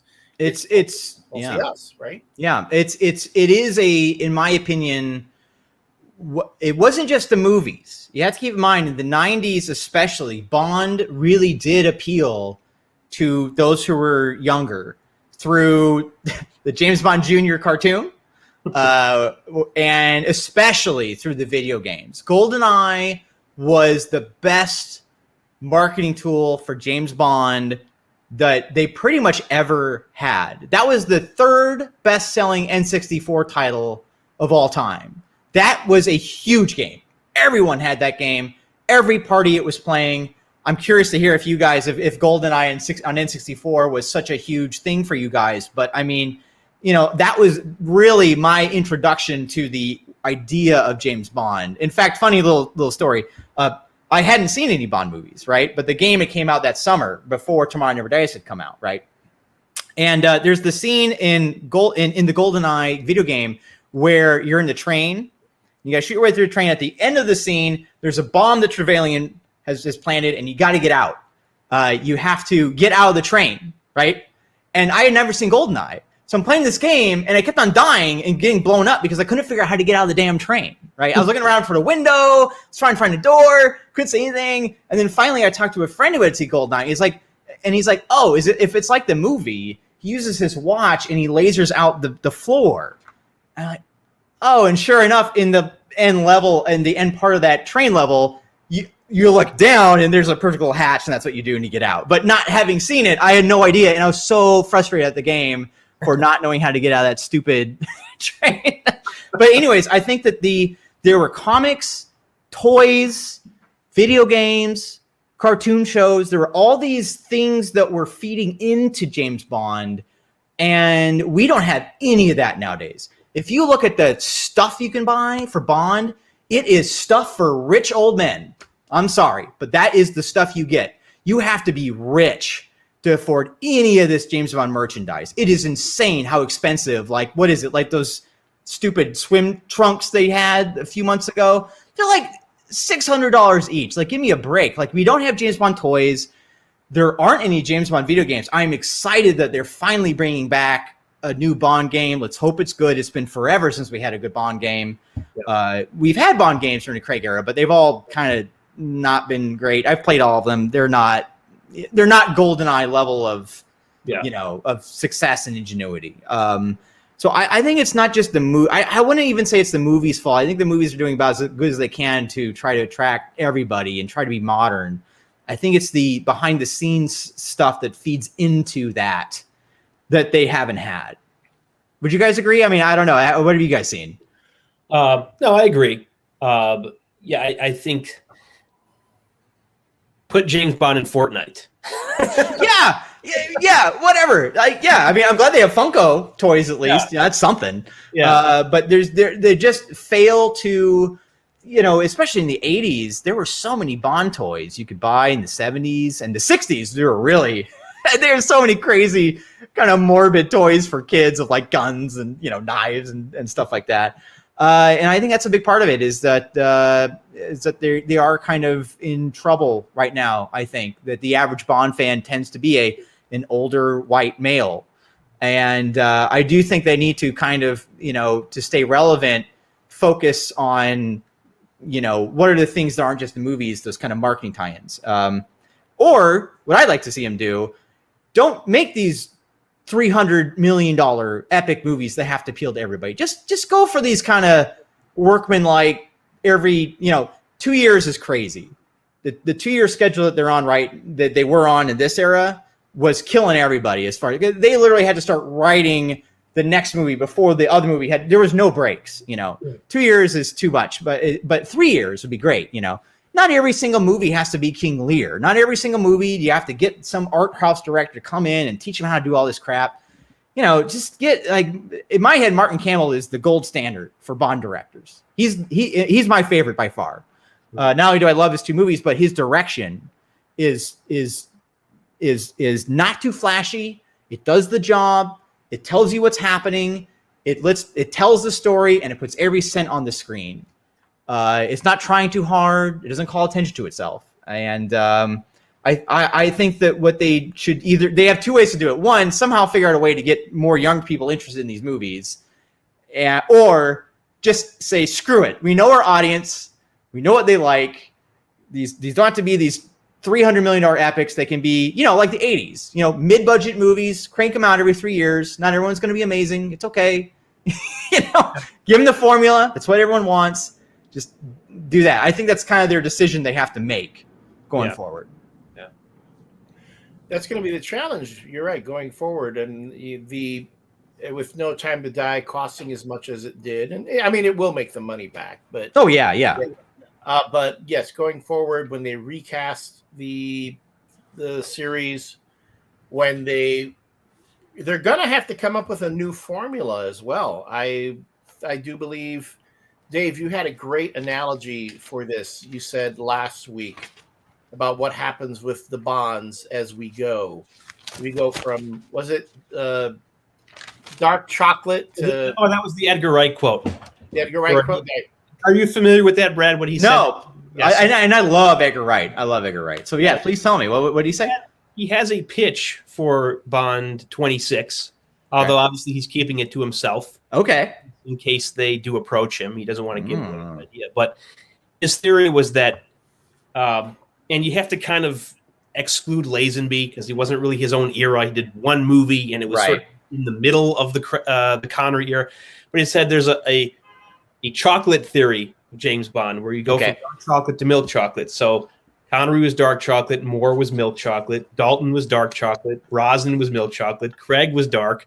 So now logic would dictate that we will go to a milk chocolate era. So it'll be something with a little lighter touch than we've seen for the last 15 years. Boy, do I hope they go that way. I do admire the Craig movies, and I think when they work, they were great. But man, when they miss, I think they missed hard because they're really going for home runs each time. There's no safe view to a kill bunt. Like, yep, we got on first base, we're good. They're going for it each time. They're going for unusual directors and huge budgets and taking forever to make each one. And they're just, keep it simple, keep it light. I would love to see Roger Moore 2.0 or 3.0 if you consider the Brosnan era to be Roger Moore 2.0. I really hope they go that direction. I kind of don't think they will. I kind of think that they look at themselves as making that's Mission Impossible now, where it's just these action missions, and what makes them different is they're going to inject a little drama in each one, and there's this kind of drama blend. I think that Skyfall was kind of the best and worst thing that happened to them, because for the they got all this adoration and this critical response, and they were winning BAFTAs and Academy Awards, and I really think that unfortunately kind of got them on that track where they're trying to just repeat the success of Casino Royale and Skyfall with these really dramatic, long, near 3-hour movies. And, I don't think they work every time. And when they don't, it really riles people. So I really hope they go to something more simple. Yeah, me too. Yeah, and light. One little note I wanted to say before just because, I'm a big car guy. Oh, by the way, here's the license plate that we kept from our Z3 that Athena and I used to own. Thankfully, we were able to keep that. Is the BMW in this episode? I was curious what you guys thought, but I remember as a kid being a little bit let down by the car just because it wasn't a sexy car. It was just a square, normal, everyday BMW. But then I've kind of come around to it because it's really the only one that makes sense as an actual spy car that you wouldn't notice. He's posing as a banker in Germany. This is the car that no one would suspect is special. You wouldn't even give it a second glance. And the fact that it has all the gadgets are kind of amazing. But I'm curious what you guys, as non-car people, think. What do you think of the BMW 750iL that was used in this movie? I mean, I'm a little bit of a car guy. Oh yeah, okay. I would say that in general, looking back, I probably not appreciating as much as a kid who was seeing the Brosnan movies for the first time in the 90s. But I never thought BMW was like cool enough to be and I love BMWs, but I don't think they're cool enough to be like Bond cars. Okay. I'm happy that they kind of balanced it out a little bit by having him drive the DB5 in a couple of the Brosnan. Yeah. And then he finally went back to Aston Martin. Right. But I think the fact it's not maybe the most elegant looking car, doesn't have all the curves and everything of like this V8 in World's Not Enough, or even the one from GoldenEye, is made up for by the fact that it's probably the coolest car in terms of what it does. Yeah. In the four cars that he has. Right. And you need to have a car with a big back seat for the action sequence to work because he's in the back seat piloting it there. I do at least like the sound effects they made of the car as a car guy. I love hearing that, that V12 burble that car has. And I really appreciate, again, I love GoldenEye, but even as an owner of one of those Z3s, it is such a tease of a car that we're shown it and it never does anything. And Q gives you, and you're just waiting, and then you're like, "Wait, what? We're never going to see the car. It doesn't do anything." I have to think that you got more action out of it than Bond did. Yeah, exactly. I mean, it kind of helps that it got some action in that James Bond video game, 007 Racing. Yeah, it got some good action there, and that's where you see the missiles and all that stuff. But the Tomorrow Never Dies car was almost like a reaction to that criticism that they got of, well, you just put this car in just for marketing to do anything. And this was like, nope, we're going to do the full Goldfinger, Living Daylights sequence where we're just going to trot out, gadget after gadget this thing has, and it's going to do like a million things, and we're just going to really show it off and destroy it at the end. It's like, I think it's phenomenal. So yeah, I mean, as far as BMW goes, honestly, what I heard a lot of and have heard a lot of is that people don't like BMW because it's not an English car brand; it's a German car brand. That's true. Yeah. But what I don't understand is, what about his gun? He has a Walther. Walther is a German gun. So give me a break. Like, that doesn't make any sense. If you're okay with James Bond having a Walther, then you need to shut up about the car. You know what I mean? So it doesn't really matter. Speaking of guns, this is the first time that he gets his P99. The P99. It makes his first appearance in this movie. And I'm curious what you guys thought about the PPK versus the PP9. He only has the PP9 for the end of this movie. And then he has it for up until Quantum, basically. And then he's back to the PPK for some reason. I'm curious what you guys think about that. It doesn't really bother me either way. Okay. I mean, the PPK is like his signature gun, but right. I mean, it's not something I dwell on too much, I would have to say. Okay. The only time Bond's gun or a change in the gun really jumped out at me was Roger Moore carrying a .357 Magnum in Live and Let Die. Yeah, just very Dirty Harry. I'm like, right. Why is he carrying Dirty Harry's gun? Right. Yeah. I've always found that the PPK looks great. Like it's got that. Here's that toy again. It's got that really cool, smooth, small kind of look to it. So visually, I think it looks great. But for the action movie era Bond, I do prefer the P99 because it holds, I think the PPK holds like 7 or 8 shots, and the P99 holds way more than that. I think it's like 13 or 14. And in these Brosnan era movies, he's just spraying bullets, especially in Walls Not Enough. It's like it would be dumb if he had the little PPK and he's trying to take down helicopters by shooting, with that little guy. Whereas the P99 looks more of a serious gun. Especially when you put the silencer on the end of it, it looks like a real piece of work, Yeah. But I do think it's kind of interesting that they kind of were trying to update his gun in this movie, and they did until they went kind of back to the classical PPK, and that's what he's had ever since.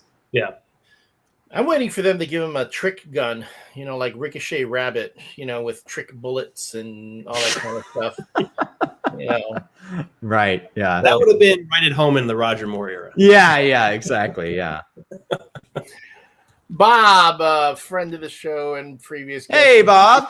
Everything you guys are saying is exactly why I put Tomorrow Never Dies over GoldenEye. Yeah, Bob is one of the few GoldenEye, I wouldn't say haters, but in our ultimate Bondcast, which you can see on my YouTube channel, Retro Cars Forever, we do Bond stuff there sometimes too.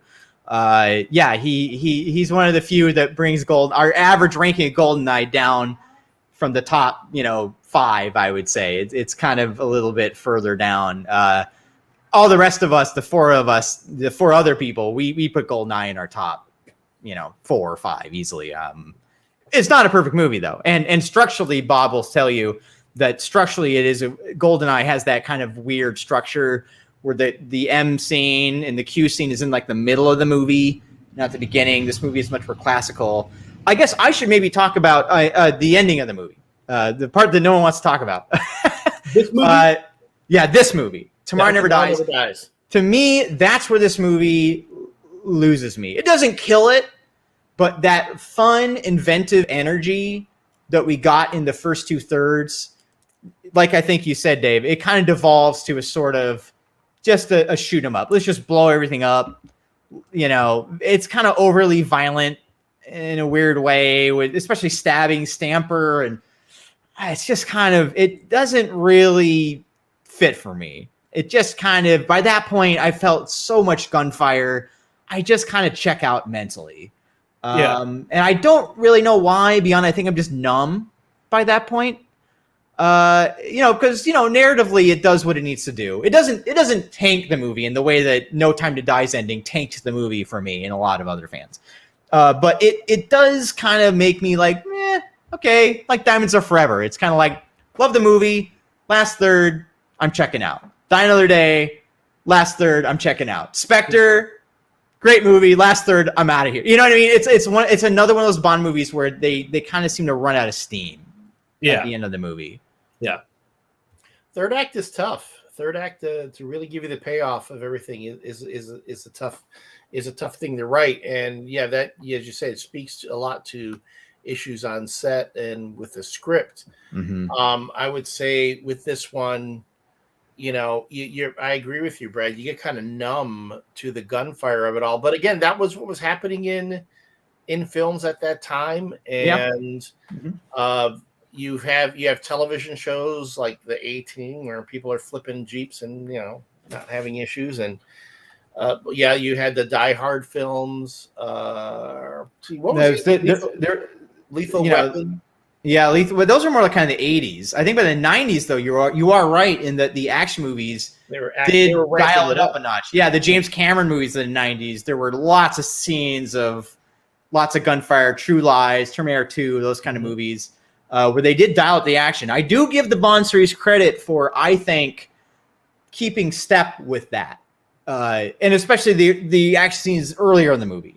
Pre-title sequence, car park sequence, motorcycle sequence, so great. But yeah, by the end, it's like, all right, now we're kind of stuck in this thing, and we gotta just kill everybody and blow up. Okay, there's one moment at the end I love, though. I just have to say, one moment at the end that I absolutely adore is Elliott making fun of Michelle Yeoh's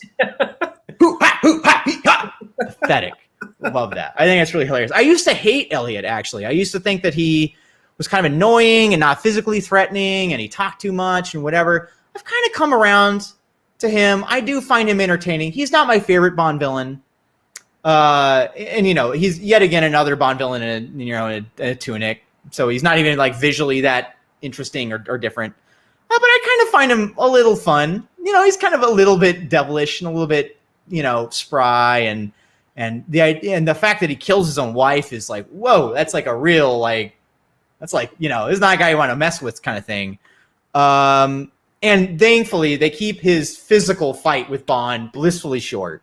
One thing I hate, and we'll get into this later when I come back for Quantum, is I hate it when they put Bond in a physical fight against the main villain when the main villain is clearly a guy like Dominic Green, or even in the new movie with Safin.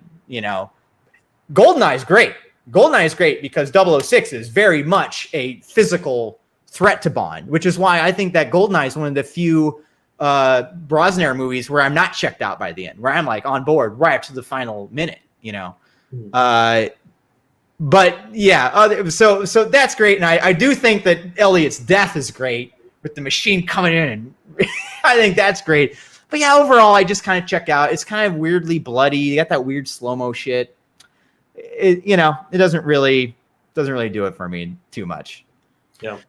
Well, too, I mean, the other thing is, it's funny that Jonathan Pryce was a name then. I mean, he was like, the fact that they cast him as a Bond villain came as a surprise to no one. They're like, yeah, this is the guy. Mm-hmm. That's the guy we want playing a Bond villain. And now I'm like, okay, the last thing I remember him in was being the religious leader dude in Game of Thrones. Later on. It's like, and then we'll see with The World Is Not Enough, who they cast there, the dude from the Full Monty. Yeah. I've met him, by the way. He is such a sweetheart. We met Athena and I were able to do a press junket for the ABC show Once, and he was a great villain in that movie too, in that series too. He's such a wonderful, nicest guy. You know what I found, by the way? This is like Robert Carlyle. Yes, Robert Carlyle. You know what I found, by the way? People who play villains in movies are the nicest people. Oh yeah. If you've ever met anyone who played a villain in any sort of movie and is known for that, they're actually sweethearts. The people who are pains in the asses are the people who play the nice guys.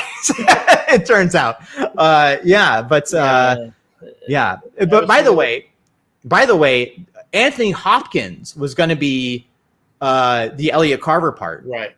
I don't remember. I think there was a scheduling conflict or something like that. He turned it down to be in, is it the Mask of Zorro, which Martin Campbell directed? Oh, you're right. Yes. Yeah. Yep. You're correct. That's what happened. Campbell directed. So yes. Now I think Anthony Hopkins would have been great. Maybe even better. Yeah. I think he has an amazing villainous persona, and it would have been interesting to see how he would have done with that role versus Pryce. And by the way, I don't really have any complaints with Pryce. I think that he's fun. I like the first shot that we see him of with just his glasses and the reflection of the newspaper that he's writing about the sailors being murdered. I think is really neat. He's kind of a fun little dude. not threatening, but he's fun. He's okay. Yeah. I think in addition to everything kind of falling apart in the third act, my other big issue with the movie is I think it's got the biggest gulf, the biggest discrepancy between the potential of the villain in terms of how inventive he is as an original idea, as a Bond villain, and how much they actually did that justice. Because I think the idea of a Bond villain who's like a media mogul billionaire who's manipulating world events to like boost his power and his influence and his wealth is really cool. That actually might be the coolest, most interesting idea for a Bond villain in any of the Brosnan movies. But it just feel like they didn't come anywhere near to like doing that justice. And Elliott brought this up before, it was kind of like a prescient idea of back then in like the late 90s of that. But like if they did it now, it almost feel kind of on the nose because it would be very much like, Jeff Bezos or, those types. But I do feel like if they did it now, if that had been the premise for a villain in the Craig era, they would have done it much more justice than they did it back in the 90s. Because you look at the Brosnan movies, particularly the latter three, and they just feel so cookie cutter compared to, which is not necessarily always a bad thing, but compared to the Craig movies which is not necessarily always a good thing, but there's always been these very big dramatic productions where they bring top talent, not just behind the screen, behind the scenes, like cinematography and all that, but the acting they get, the acting talent they get. But I think that the premise for that idea of like this billionaire mogul, orchestrating world events, and he's like a media mogul, a media baron, could have been done, most likely would have been done more justice in this era of Bond as opposed to how it was in the 90s. Can I ask what Dave would you, or Elliott, what would you guys have done to maybe punch up his role or his part? Because I think his plan is great. Like, I love the bad guys plot in this one. I think it's just complicated enough to be, I get how he's getting away with it, but not so convoluted. Like, let's say Living Daylights, where I'm like, wait, what are they doing? And what are the stakes? You know what I mean? Whereas this one, it's like, it's very clear what he's doing, what are the stakes, what he gets out of it, that kind of thing. So what I'm curious what you guys might have done to maybe like punch him up, because I had I have the same feeling too. I feel like he's not quite there, but why? Like, there's something about him doesn't totally click, and I struggle to figure out what that is.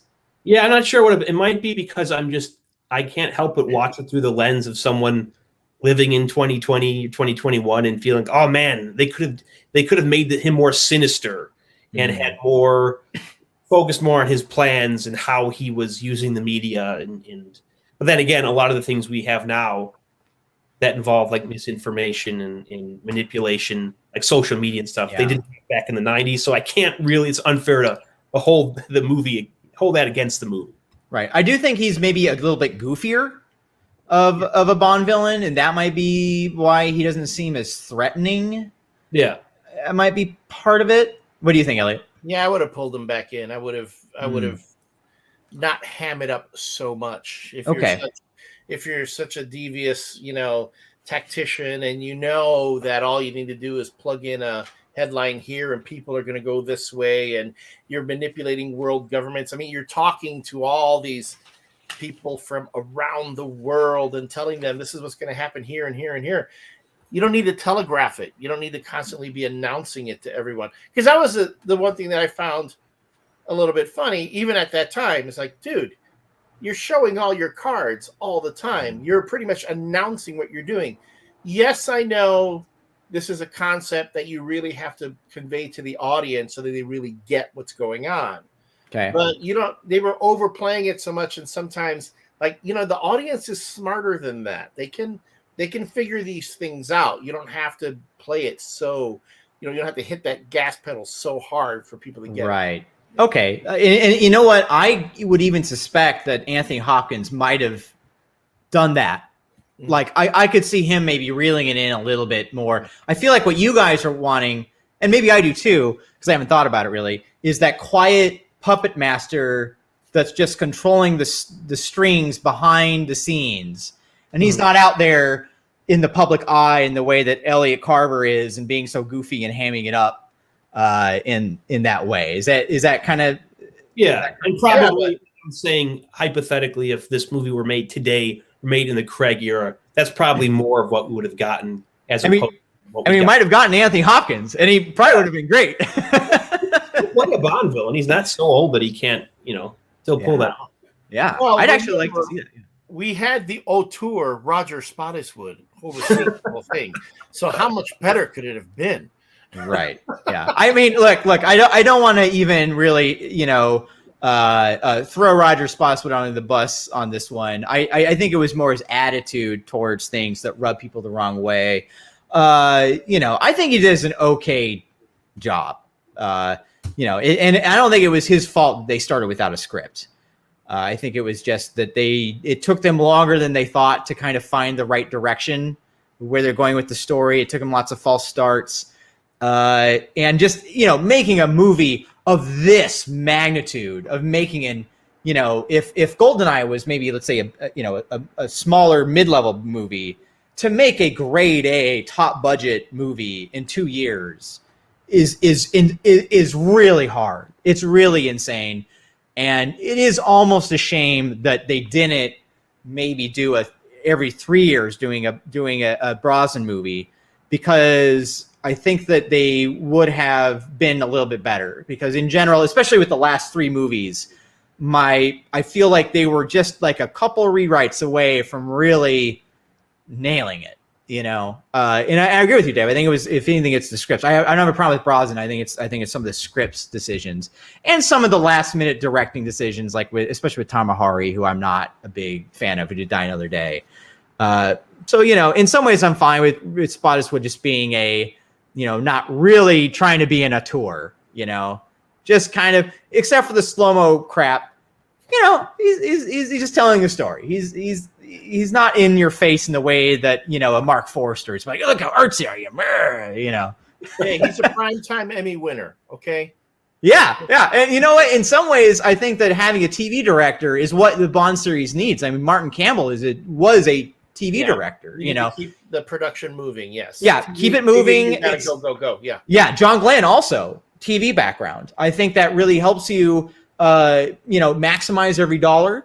I think John Glenn was a master at figuring out ways to do things cheaply and in camera, where maybe other people might have been like, we got to do this in visual effects. I think Spottiswoode does an okay job considering everything. Like, I don't watch this movie and think like, gosh, this direction sucks. I think it's fine. No, it doesn't suck. But it did remind me, there are a few flashes of brilliance, I will say that. Okay, yeah. But there are, well, you've probably never heard me. I've gone on about John Glenn. Fine director, sure, but workman. That's how I would describe him. I've seen a couple of the John Glenn ones you guys have done, especially with my buddy Bob there. So yeah, I think, and that's fine. Honestly, I will take a workman director who can just deliver the goods, show us what's happening, keep it under budget, than someone who's like this art house person who doesn't have any clue what they're doing and is struggling with the machine of this $200 million apparatus that they've never had to deal with before. The Broccoli's, though, had a television director who was known for being on schedule and doing great stuff. Had a serious pedigree in television. They never considered him, and to this day, I hope they regret it, because I know he wishes they had hired him. Guy we all know as Steven Spielberg. Yeah. Was he ever in talks though before he was the Steven Spielberg? I don't think he was ever. No, but he had Columbo, Night Gallery. He had a lot of television. He did Duel for television. Right. I see what you're saying. That could they have hired him for an early '70s movie before Jaws, or even after Jaws? Done it. He would have done it. Oh yeah, he absolutely would have done it. I think the problem was that he got so famous so fast that the Bond series, the Broccoli's weren't sure they could afford him, and B, they always want at the end of the day for it to be a James Bond movie and not like a Quentin Tarantino movie or, you know what I mean? Like they don't want the director to overshadow the world, the machine, you know, of James Bond. You hire Spielberg right after 1941. Boom. I'd be fine with that. I think he would have done great. Yeah. It came out what year? 79? Jaws was in 77. Yeah. I think it was like 79 was 1941. That's what brought him back down to earth. Yep. But then, of course, 1980 came and Raiders of the Lost Ark. So that was that window right there. Right. I mean, honestly, I think he did do Indiana Jones because he couldn't get Bond. He wanted to do Bond, yes. And maybe that was great because I love that we have Indiana Jones. Maybe it wouldn't have happened if he wasn't snubbed so many times from doing Bond. You're saying, could have had that guy. Could have had that guy. I'm surprised that Broccoli. I would say the Broccoli's need to talk to him about Bond 26. Come on. They won't. And honestly, I don't want him. I don't want him anymore for Bond 26. I think that. I mean, look, would I complain? No. It's an interesting question. I haven't really thought about who I want to direct. Honestly, I just want Martin Campbell to direct. You know, because he's 2 for 2 in my book as far as not only A, delivering excellent Bond movies, 2 of my very favorites of the series with the Casino Royale and GoldenEye, but B, introducing a new James Bond in a way that feels new, dynamic, interesting, but still feels part of the whole series, you know. However, I at this point he would be. I think they'd be worried about him being too old. He would be the oldest Bond director ever if he was hired, and he's not quite the A-list auteur that they seem to go for these days. You know, he's kind of doing B movies now, like The Protege or good B movies. Don't get me wrong. Like I loved what's the Jackie Chan movie, The Foreigner. You know, he directed that. Actually was really good. Yes. That was great, and I would still hire him because I know that he can, like I want, be very simple, not get in the way, take a small budget, make it look bigger, you know. But yeah, I don't know who they're going to have next. That's an interesting question. I haven't even started thinking about it. I'm still processing No Time to Die. So yeah, I still have to see it a few more times myself. I've seen it enough. I've seen it twice, and I'm good. I'm solid. Spoilers: I did not like it. You will find, if you don't mind, the Ultimate Bondcast Part 3 will be out very soon. Again, look at my YouTube channel, Retro Cars Forever, where we will talk more about No Time to Die and where at least the 5 of us kind of thought about that movie. I won't waste your time here because it's not by all means. I'm gonna make sure I tune into that one too and check that out. Yeah, it's fun. All right, well, that's as good a time as any to talk about wrapping up. Okay. Dave, any last thoughts about No Time to? I'm sorry, you're not going to. No, we shall not speak. Tomorrow Never Dies. Yeah, I think it's not one of my favorites. It's not one of my least favorites. It's a solid but unspectacular Bond movie. I think, like I said, what really hurts it is the last third or so. Yeah. Uh-oh. I have a cat. He's hungry.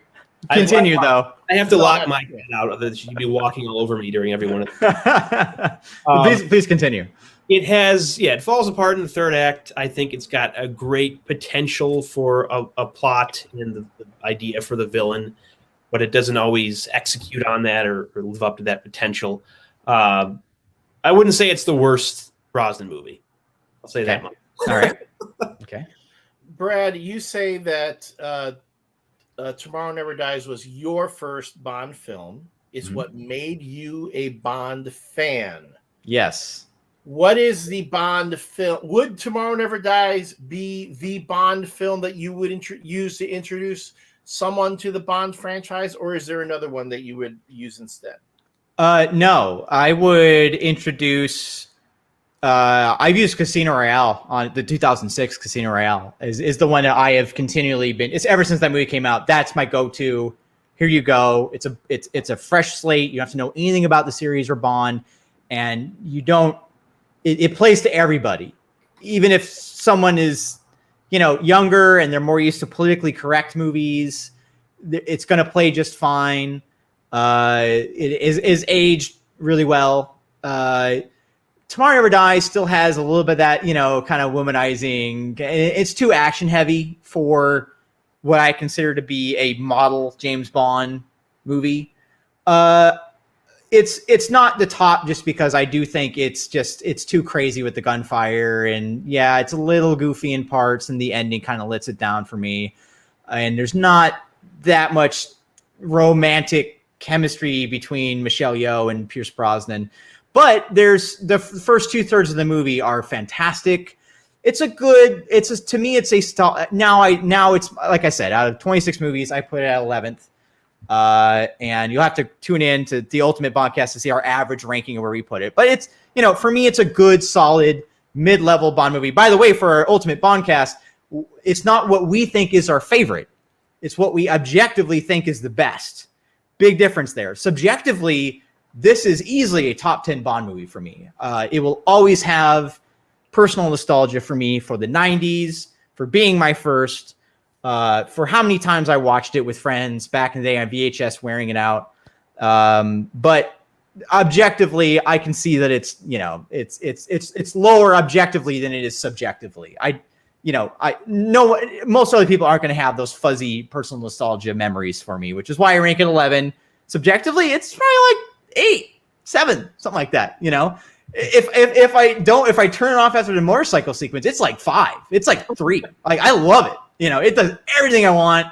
It's got tons of cars, action, everything, you know, everything a teenager wants. The teenager inside me celebrates watching this movie, I guess. Like, I can watch it. I'm transported back into the 90s, which were great times, and just kind of let it wash over me. It's kind of like Octopussy, I would say, is a good like example of like, it's a great mid-level, maybe a little too goofy movie, but you can turn it on a rainy Sunday and be transported to this special world of James Bond and just have a good time with it, and turn off your brain and just have a good afternoon with it. Yeah. I like that you specified that you would introduce someone to the 2006. Yeah. Yeah, I know, right? Can you imagine? I mean, I do have friends that got introduced to like the 1967. I'm like, oh my Lord, I don't even know what you would think with that. It'd be so strange. Yeah. And before Casino Royale, Living Daylights was my go-to movie to introduce people. And maybe just because, again, you kind of get everything you need to know about Bond. However, I have to say, now I'm thinking back in the 90s, I do think Tomorrow Never Dies was the movie I would show friends, especially my guy friends who just, you know, if you're a bunch of, you know, of hormonal teenagers and you just want to watch shit blow up and see sexy ladies, like, here you go. Here's my VHS tape of Tomorrow Never Dies. Have a great time. Interesting. And your YouTube channels again are? Before we get to that, Elliott, I'm curious to hear what you thought of this movie overall, especially as someone who's maybe a little bit, you know, fresher to it. What were your overall thoughts on the film? I enjoyed it. Probably not as much as I did GoldenEye, and not as much as I know I'm going to enjoy The World Is Not Enough. But it was fun. It was fun. I agree with you guys on everything. Okay. Great setup. The opening, the first 10 minutes, fun as all get out. The setup is great. Starts petering out at the end. I wished that the villain was more villainous. I wish that the henchmen were more memorable. Yeah. If there's anything that Bond movies do is give us memorable henchmen. And you're right. This guy was like every other blonde. Stamper, Stamper. Yeah. Dr. Kaufman is great. Yeah. Underused. Yeah. My question is, I didn't go to his IMDb page. Is he a former model or dancer? Because it seems like all these guys who they would have for this were former models or dancers. Right. But still a fun movie. And I thought Michelle Yeoh was a lot of fun. And I got to see Terry Hatcher's butt. How can I complain? Where would you rank it, roughly speaking, for both of you guys? Like, roughly speaking, in your ranking of, let's say, 26 Bond movies, where would it land? I actually did a... Did you say 16th? Was that what you said? Me? Yeah. I did a ranking a couple days ago. There's a website where it has two. I think I sent this to Elliott too. I was hoping they updated it to include No Time to Die, but they haven't yet. Okay. Where they it says, which movie would you rather watch? Is it Ranker or something? Yeah, I think I know the site you're talking about. Yeah. Okay. I have it up in front of me. It's at number 19 of 24. Okay. All right. And So- okay. All No, right. I rank the Brosnan films much higher just because they are more contemporary. They're very 90s, but they're much more quickly paced than, let's say, I mean, I know I'm speaking blasphemy, but Thunderball just No, you're not speaking blasphemy there, man. It's a little I have that Tomorrow Never Dies, shockingly, is above Thunderball. yeah. I gotcha. The bottom three being View to a Kill, Diamonds Are Forever, and then The World's Not Enough. And then Okay.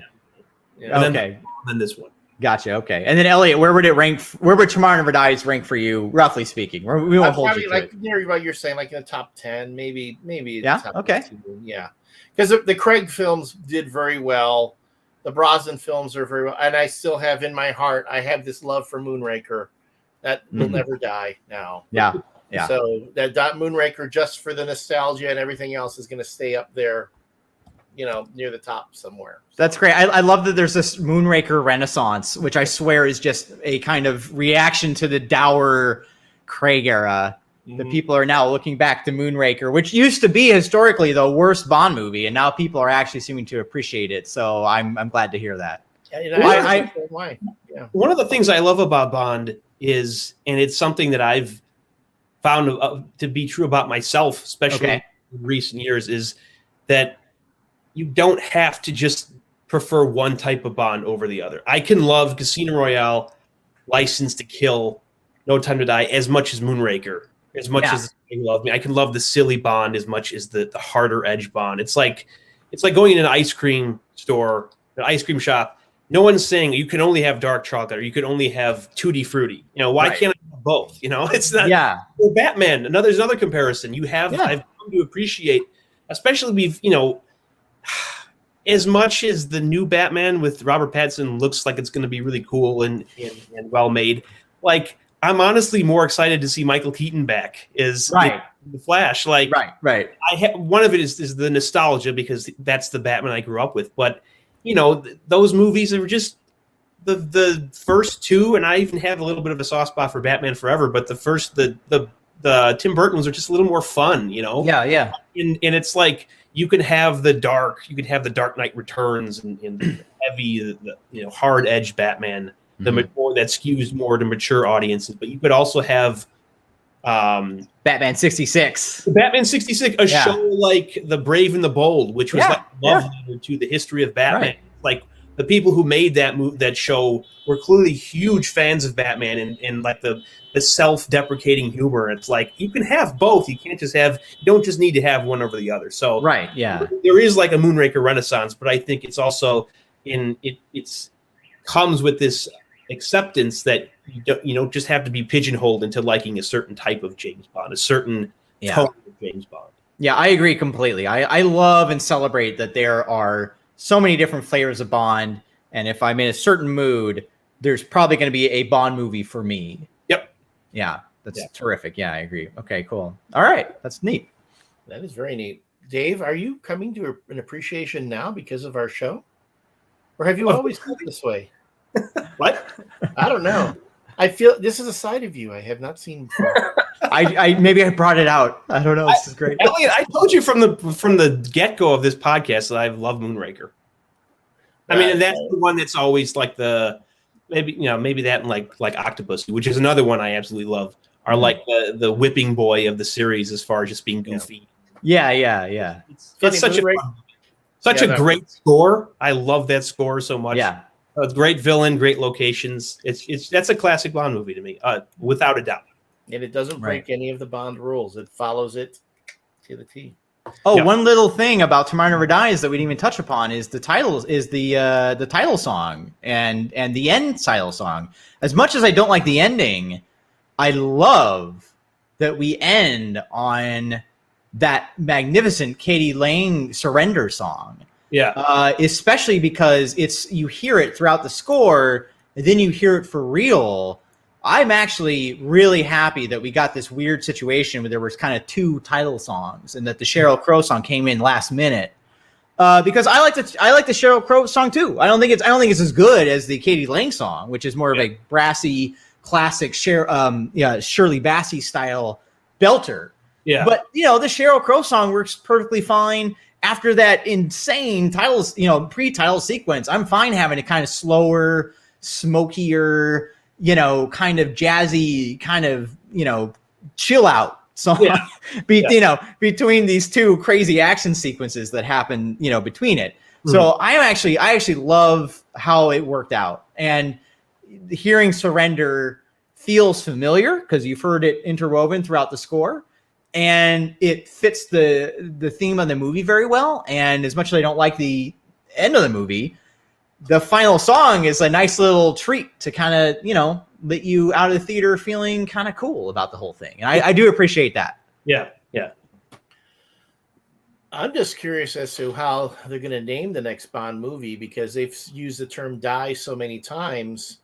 You're going to have a song with the term. They don't even care anymore about putting the name of the song. It's like they don't even care half the time. This one was originally supposed to be called "Tomorrow Never Lies." Right. Yeah. And there's some cool. By the way, Elliott, I don't know if you've heard it, but there's a lot of alternate tracks for this movie. I think back in these days, my understanding is that they would almost have an open call for people, and they would have artists like submit demos, and then they would pick their favorites.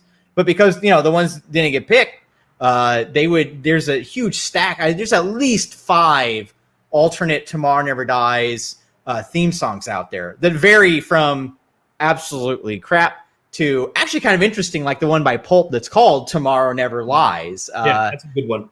Yeah, it's a good one. So for anyone listening out there, look up YouTube for Tomorrow Never Dies alternate, title sequences. And I want to say there's at least 5 that were submitted and never made it, but did see the light of day.